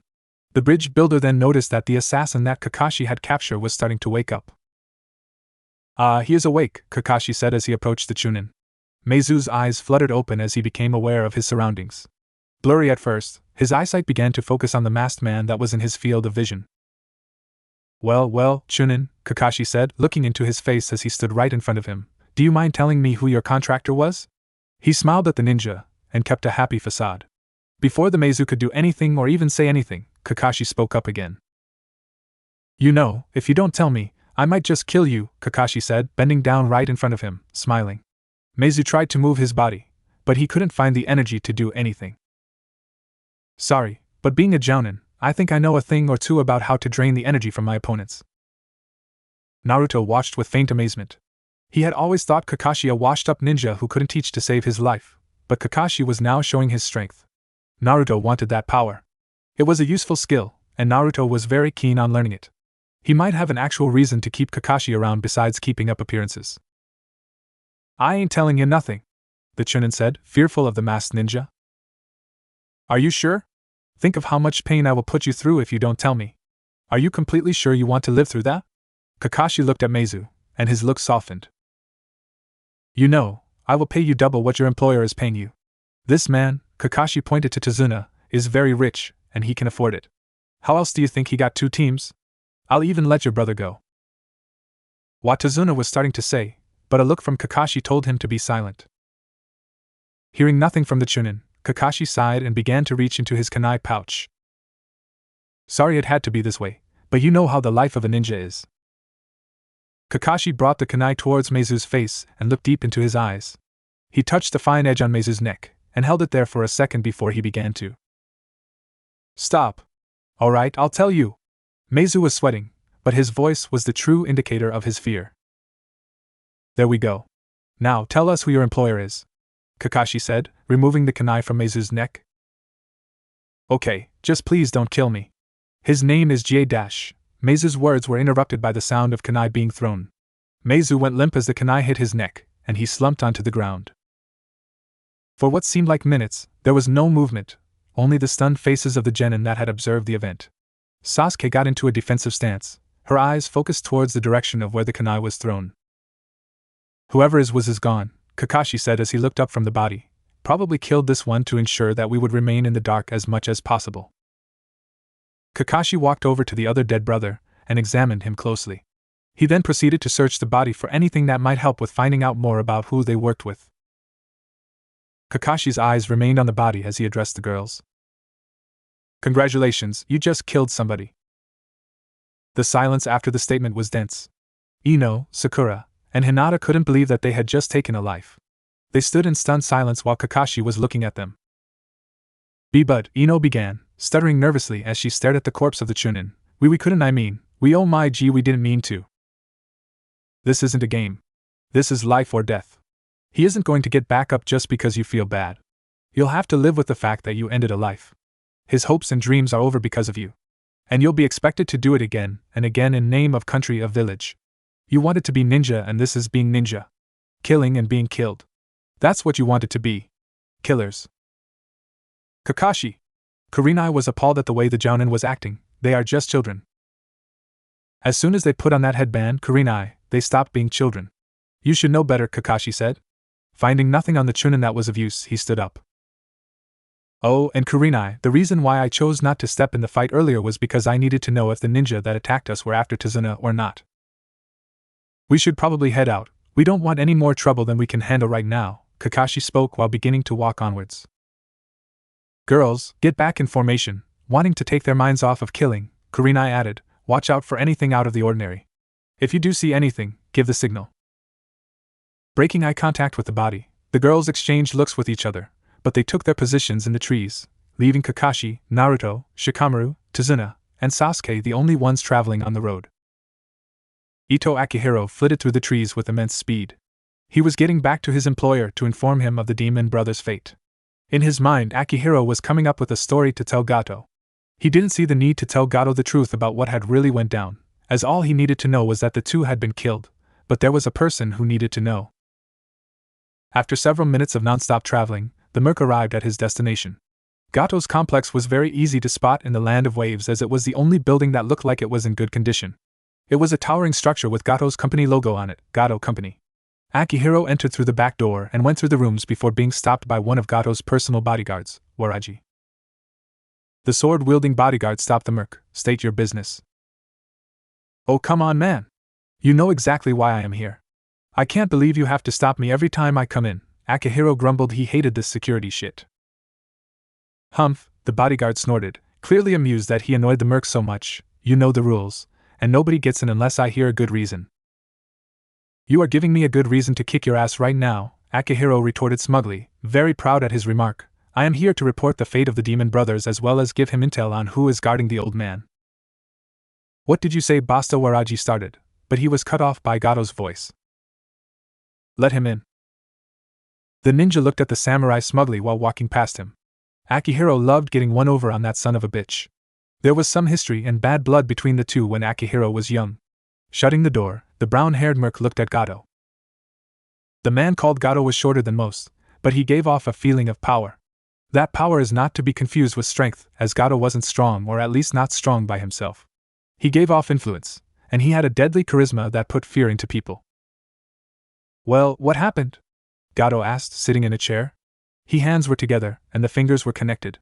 By the looks of it, those bastards didn't make it. If they did, they would be here collecting the money. Yeah, they died. The drunk got some leaf ninja to guard him, 2 jounin and 6 genin by the looks of it, Akihiro said looking straight at Gato. Interesting, how did he get that much money to pay for 2 jounin and 6 genin? Surely he doesn't have that much money to pay for that amount of ninja. It seems that one cell is doing this mission for free. I mean, how crazy are they to do a mission like this for free? Akihiro almost laughed out loud, but the look he got from Gato stopped him cold. Well, it seems that we might have to send you and him in. Gato visibly shuddered at the thought of dealing with that man. He secretly had hoped that the demon brothers would be enough just because he didn't want to discuss terms with the demon of the mist. Hey, Akihiro started, you know Zabs alone won't be able to beat the 2 jounin and 6 genin. Some of the genin are strong as well. I want to tag along. Gato nodded, giving him permission. He is in the basement training. Get him, and set up an ambush in the land of the waves territory. Smirking slightly, Akihiro exited the room, and walked past Waraji. He was heading downstairs, to the basement. Even before entering the room, Akihiro could sense that it was some intense training. He opened the door to reveal a stack of dummies that were cut in half, decapitated, and some with kunai still stuck in them. What do you want? The so-called demon of the hidden mist said as he took out a kunai he had just thrown into the dummy. The demon brothers were killed. Gato wants to set up an ambush for the target and the ninja that are protecting him. How many? Zabuza said suddenly, starting to smile. 2 leaf jounin and 6 leaf genin. Consider them dead. Whoa, hold up, man. I just want you to know that I am coming along as well to help. Don't get in my way. Akihiro smiled. Now that's the Zabs I know. Zabuza shot him a look that threatened death. Don't call me that again. Escort me to my house. I will tell you what this is all about there, Tazuna said as he and the ninjas entered the land of waves. They were walking for minutes before Naruto began to get a strange feeling. Naruto sensed something. It was brief, and it was weak, but he had a feeling that something was hiding in that bush. Naruto instantly threw a kunai towards the bush, alerting Sasuke and Shikamaru of possible danger. After a few minutes nothing happened, which surprised Naruto as he for sure thought somebody was there. Cautiously approaching the bush, Naruto saw that there was absolutely nothing there. He had made a mistake. Not only did he feel bad himself, but he made a big deal out of it, effectively wasting their time as well as his. Naruto, what was that? Was there anybody there? Sasuke asked the boy as she got out a kunai and stepped closer in Tazuna's direction. When she saw the boy shaking his head, she relaxed a little. Man, troublesome, Shikamaru said as he lowered his guard. There it was again, the presence Naruto felt. This time it was in a bush on the other side of the road. Being more cautious now, he waited patiently and quickly threw the kunai.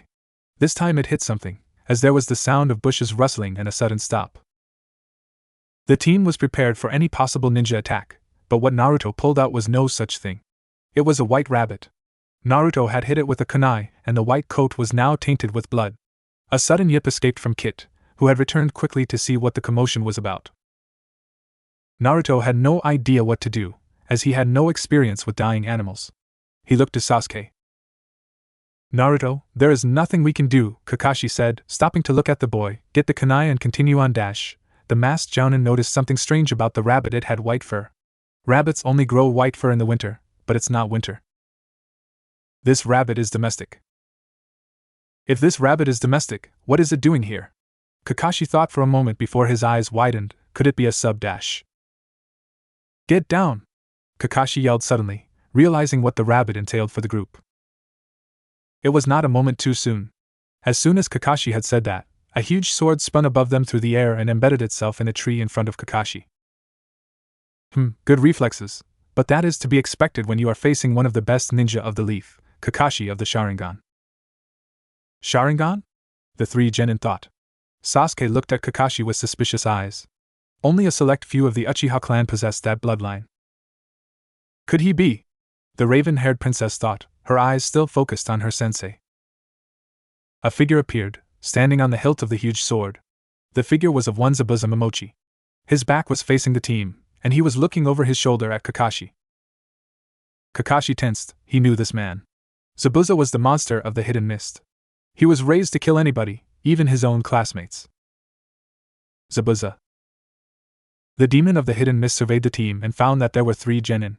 Akihiro said that there were 6 and 2 jounin, so that meant that the rest were hiding somewhere. Zabuza threw 10 kunai in 10 separate directions in order to draw the rest of the ninja out. Come out, I know there are more of you. Cell 10 dropped from the trees and into the road between Kakashi and Tazuna. Ha! See Zabs, I told you there was a hottie here, Akihiro said as he appeared right beside Zabuza, red-eyed beauty she is. Kurenai tightened her grip on the kunai as she observed Akihiro looking at her with a look that did not bode well for her. Hinata, Ino, Sakura, go into the swastika position, protect Tazuna with your life. Follow their lead, Cell 7, Kakashi said, his eyes still on Zabuza. If half of what I heard about you is true, I can't beat you in my current state. Naruto saw Kakashi's left head reaching up to his headband as he began to lift it. Hottie, you are going to battle me, Akihiro said, eyeing her genin team. You might want to leave the kiddies behind. You don't want them to die, do you? Naruto, Shikamaru, Sasuke, whatever you do, do not leave formation, do not join the battle, do not leave Tazuna, Kakashi said, revealing his Sharingan to Zabuza. Let's fight. Kurenai had thrown a kunai at Akihiro. Same goes for you, Cell 10. Zabuza grabbed his sword and pulled it out of the tree. The demon of the mist then landed on top of the water and began to do a hand sign. Kakashi observed the action, his Sharingan focused on the movements of the hand, analyzing the movements. Hidden Mist Jutsu. Suddenly a mist enveloped the leaf ninja, and soon they began to lose their sense of location. Kurenai charged Akihiro, relying on her chakra sensing to locate his position through the dense mist. With her kunai in hand, prepared for an attack. Suddenly, the mist cleared, and she was in a different location. You like it? I thought it would be better to split you from the group, that way we can have some real fun, Akihiro said, appearing right in front of her. Water kunai replication, the ninja opposing Kurenai said, giving the appropriate hand signs. 10 kunai appeared in his hand as he smiled. I ain't sure what you leaf folks do to prepare for the life of a ninja, Akihiro suddenly threw the kunai at the woman, but my village put me through hell to train me to become a deadly killer. The 10 kunai went straight for the jounin, who had prepared her hand signs as soon as she saw them. Right as they were about to hit, Kurenai replaced herself with a log, and hit herself on a tree branch. Illusion Clone Jutsu, the Genjusta master declared, sending in a clone into the battle while she maneuvered in the trees to get into a good position. Finding the perfect spot to survey the assassin, she watched him going up against the illusion clone. Being that the clone is merely an illusion, it can't inflict any amount of damage to the opponent, but it is quite good at looking and sounding like the real deal. The clone was dodging all that Akihiro could deal out. Come on! Fight, won't you? Akihiro said, I am tired of you dodging. Kurenai smiled as she prepared the kunai. Attaching paper bombs to the bladed weapons, she kept observing the clone weaving around the opponent, keeping just out of reach of the punches. When she finally finished adding the tripwire, she threw the kunai and they embedded themselves into the group, effectively making a tripwire mine, just waiting to be set off by an unknowing victim. The unknowing victim in this case would be Akihiro, who was too busy focusing on the clone to be paying attention to his surroundings. He was getting frustrated that he couldn't hit her, and that she wouldn't fight back. He kept throwing those punches. First he tried to give an uppercut, but the clone dodged with grace and kept out of his reach. This bitch, Akihiro thought as he was continuously giving his barrage of punches, some that seemed to simply phase through her, as she was too fast to be caught. He gave her a couple quick jabs to the abdomen, but again, it seemingly phased right through her, almost as if he was merely punching a ghost. After a few more instances of that, he soon caught on. The Kurenai he was facing right now was simply a clone. Ignoring the clone, he now started to scan the treetops, deducing that the Jounin must be hiding in there somewhere. Hey, sending in a clone to distract me is weak. Are you sure you even deserve the title of Jounin? I think the way you fight is rather childish, Akihiro said as he was still observing the treetops. Suddenly, a kunai with a paper bomb attached to it landed right near Akihiro's feet. Noting the paper bombs, Akihiro moved backwards, towards the tripwire. It was all according to her plan. Sure, the clone thing was a bit unexpected because she thought it would gain her more time for an adequate strategy to put this man down.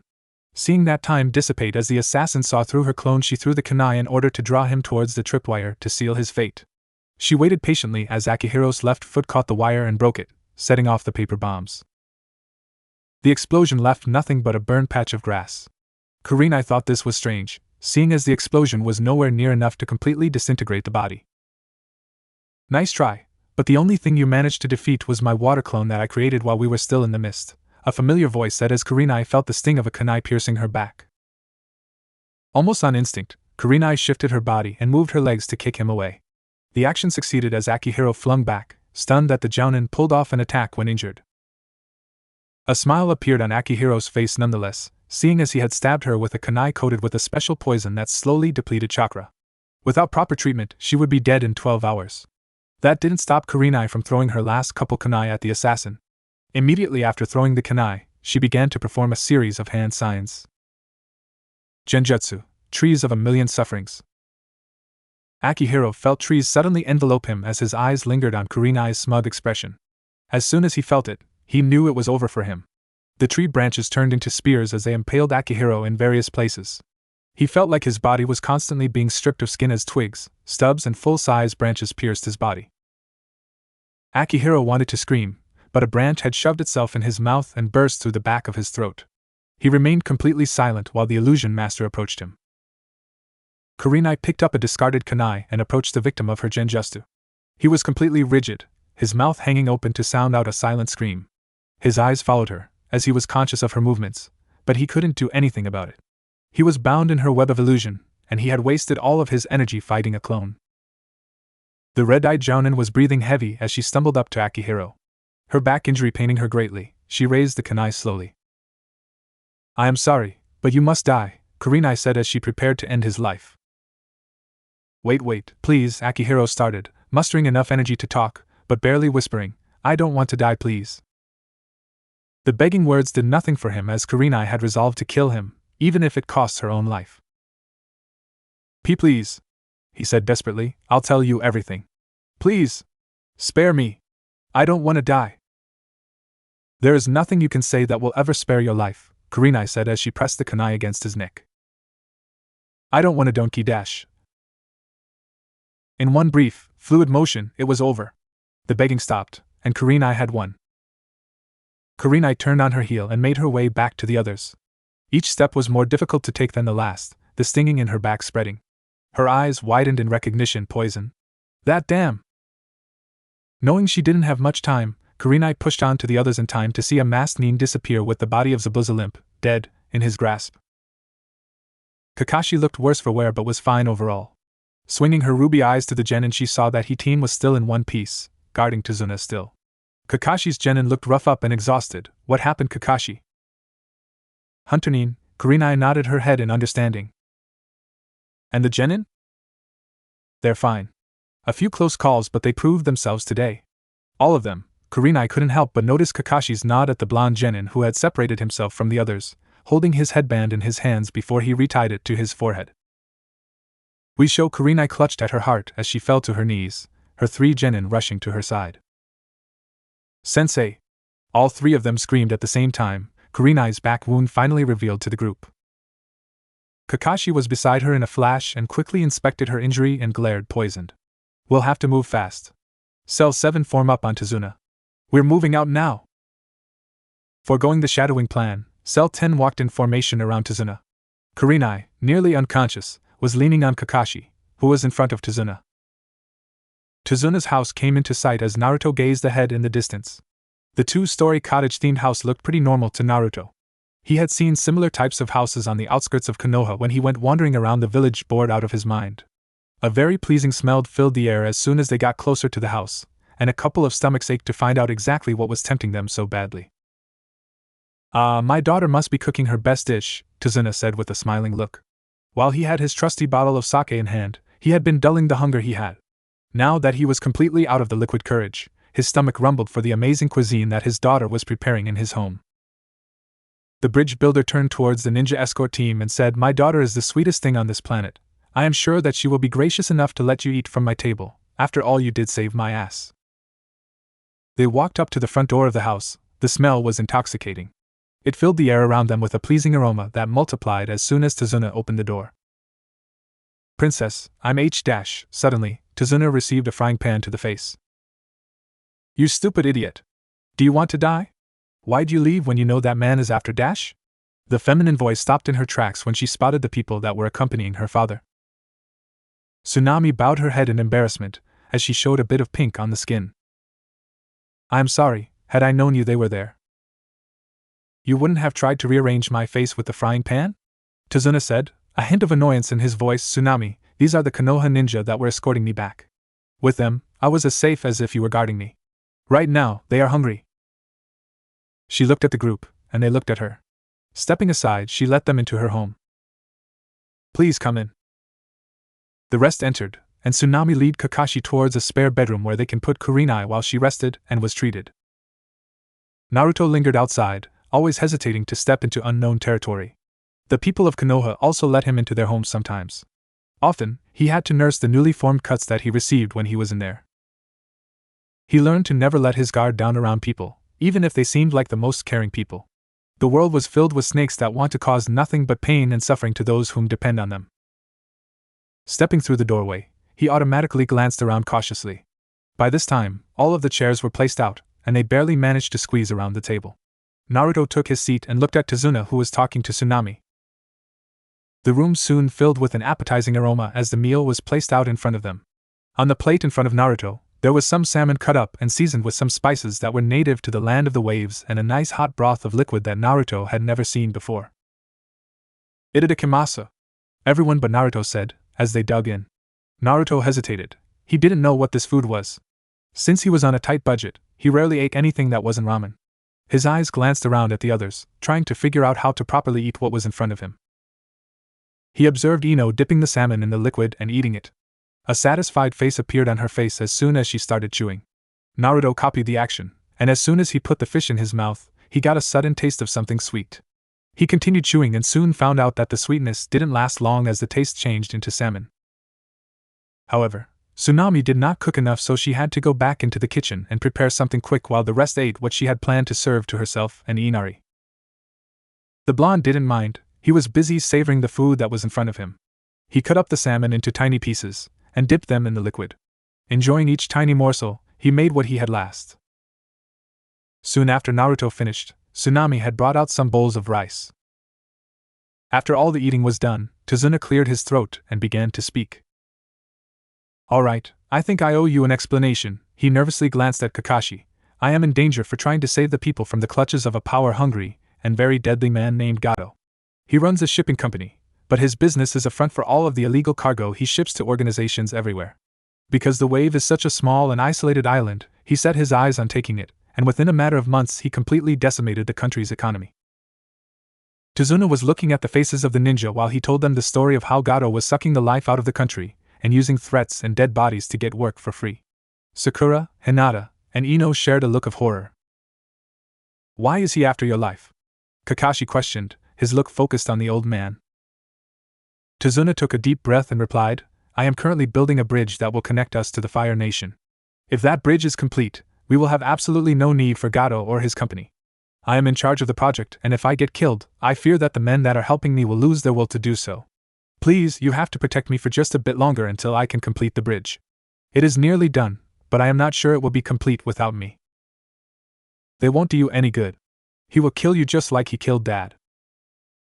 A young boy was standing in the kitchen doorway, tears starting to form. Inari Tazuna said as he looked at the boy.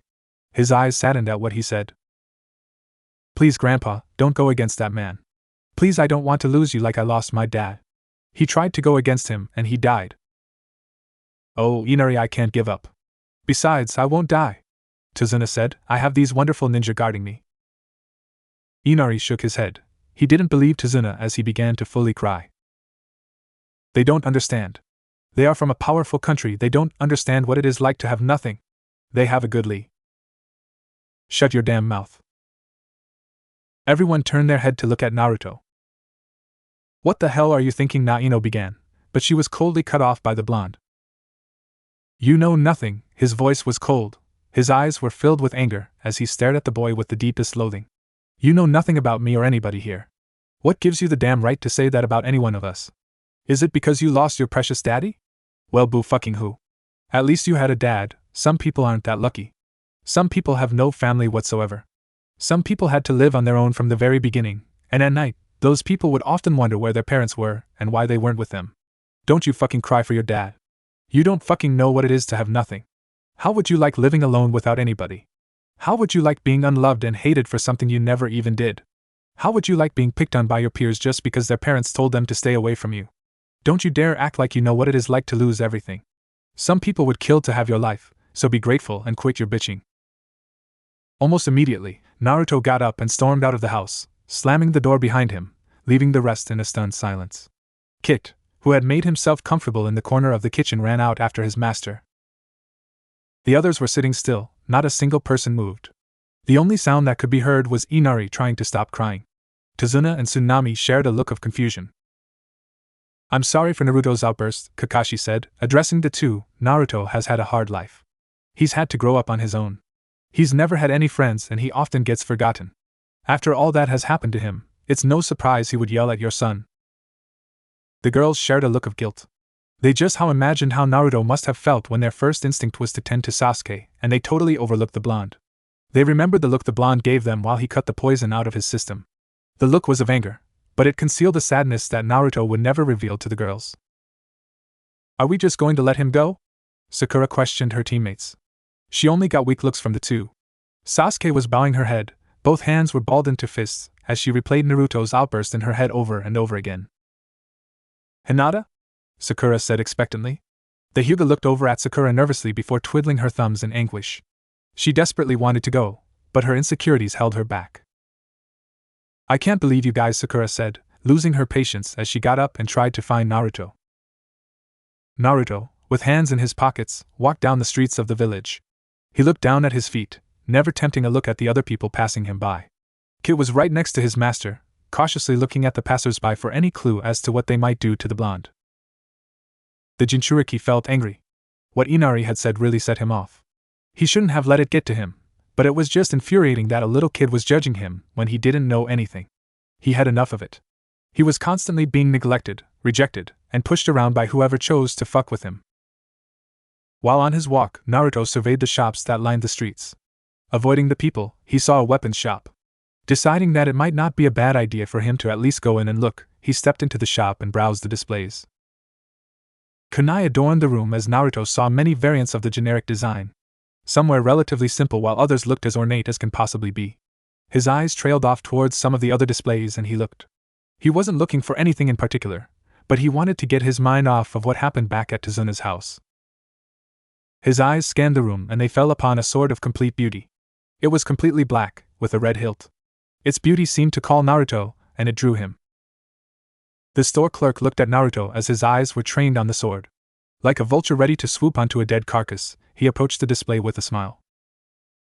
Made from the finest of metals, the clerk began, as he stood next to Naruto. Noticing the headband that Naruto was wearing, he continued, it was made to be the perfect tool for a ninja.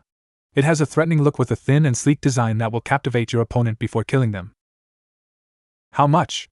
The boy asked, wondering how much this piece of utter beauty might cost. Usually, it would cost about 3,000 ryu, But since with was imported, Gato has got to tax this pretty steeply. The clerk smiled at Naruto encouragingly. For you, I will try my best to get you the best deal. How about 3,500 Ryu? Naruto couldn't possibly hope to buy that wonderful, ornate, lethal sword as he did not have anywhere near that amount. He did, however, have a fox. Kit moved around the displays, careful not to get caught. They had done this several times before when he needed to steal some food to eat. Naruto distracted the sales clerk by taking him to some other displays and questioning him about the designs and functions of this variant of kunai. Ah, the sales clerk replied, this is a fire swirl kunai. It has a fire chakra-infused tip that allows for a detonated incendiary explosion without the hassle of setting up paper bombs. It also explodes on impact with skin and is guaranteed to burn your enemies to the crisp. And this one? Naruto motioned to one that had a three-pronged tip. Yes, this is an approximate replica kunai used by the Yellow Flash.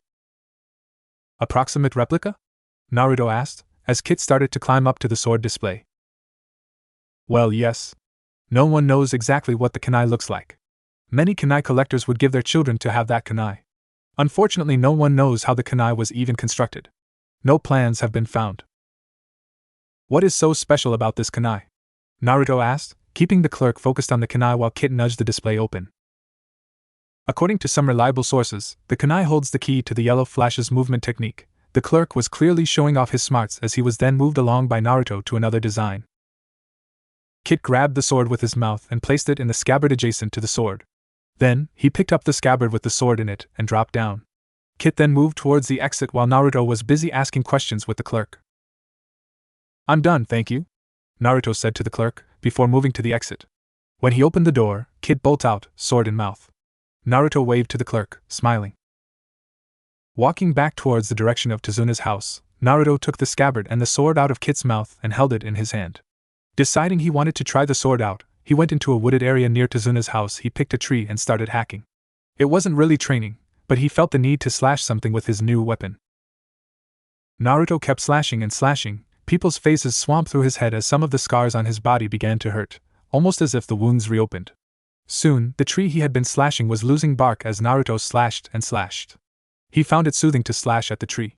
His anger at Inari evaporated, and after a few more slashes his anger at the girls for forgetting him was soon gone. He wondered if his anger at the lead would be gone if he slashed the tree enough. The tree would probably not withstand that amount of slashes. Use that anger, Naruto. Use it to kill all those that stand in your way. A chill ran up Naruto's spine as he stopped his continuous slashing. He looked around, but found nothing. Seek me. Close your eyes and seek me. The voice was familiar to Naruto. He had heard it in his dreams, whispering, taunting, and enticing him. Silence filled the air soon after that. Standing completely still, the blonde Jinchuriki took a deep breath, loosened his body, and closed his eyes. Very good. Naruto opened his eyes to reveal a very different environment. The natural scenery was replaced with cold, urban bricks and what seemed to be a sewer tunnel. Where am I? The boy said, looking around. Welcome to your true home, Naruto. The voice rang out and echoed throughout the tunnel, causing Naruto flinch. Right in front of the boy there was a huge gate. Enormous in its size, Naruto couldn't fathom why somebody could have possibly constructed it. The thought didn't last though, as a more pressing matter took precedence. I was in the woods, and now I am here. How? Naruto asked. You brought yourself here, human. Approach me. Naruto was confused. The voice came from everywhere. He looked around before the voice spoke again. Approach the gate. Naruto did as he was told and stepped towards the huge gate. As soon as he began to approach it, two giant eyes began to stare at him. He saw the outline of something monstrous. He saw the Kyuubi. Naruto, I have been watching. I have seen what those villagers have done to you. Naruto's balled his hands into fists at the mention of his past. He was looking at the two giant orbs that, in turn, were staring back at him. Release me, Naruto. I will kill every single one of them. Just release me, and you will be avenged. No. The answer was almost immediate. Naruto flatly refused.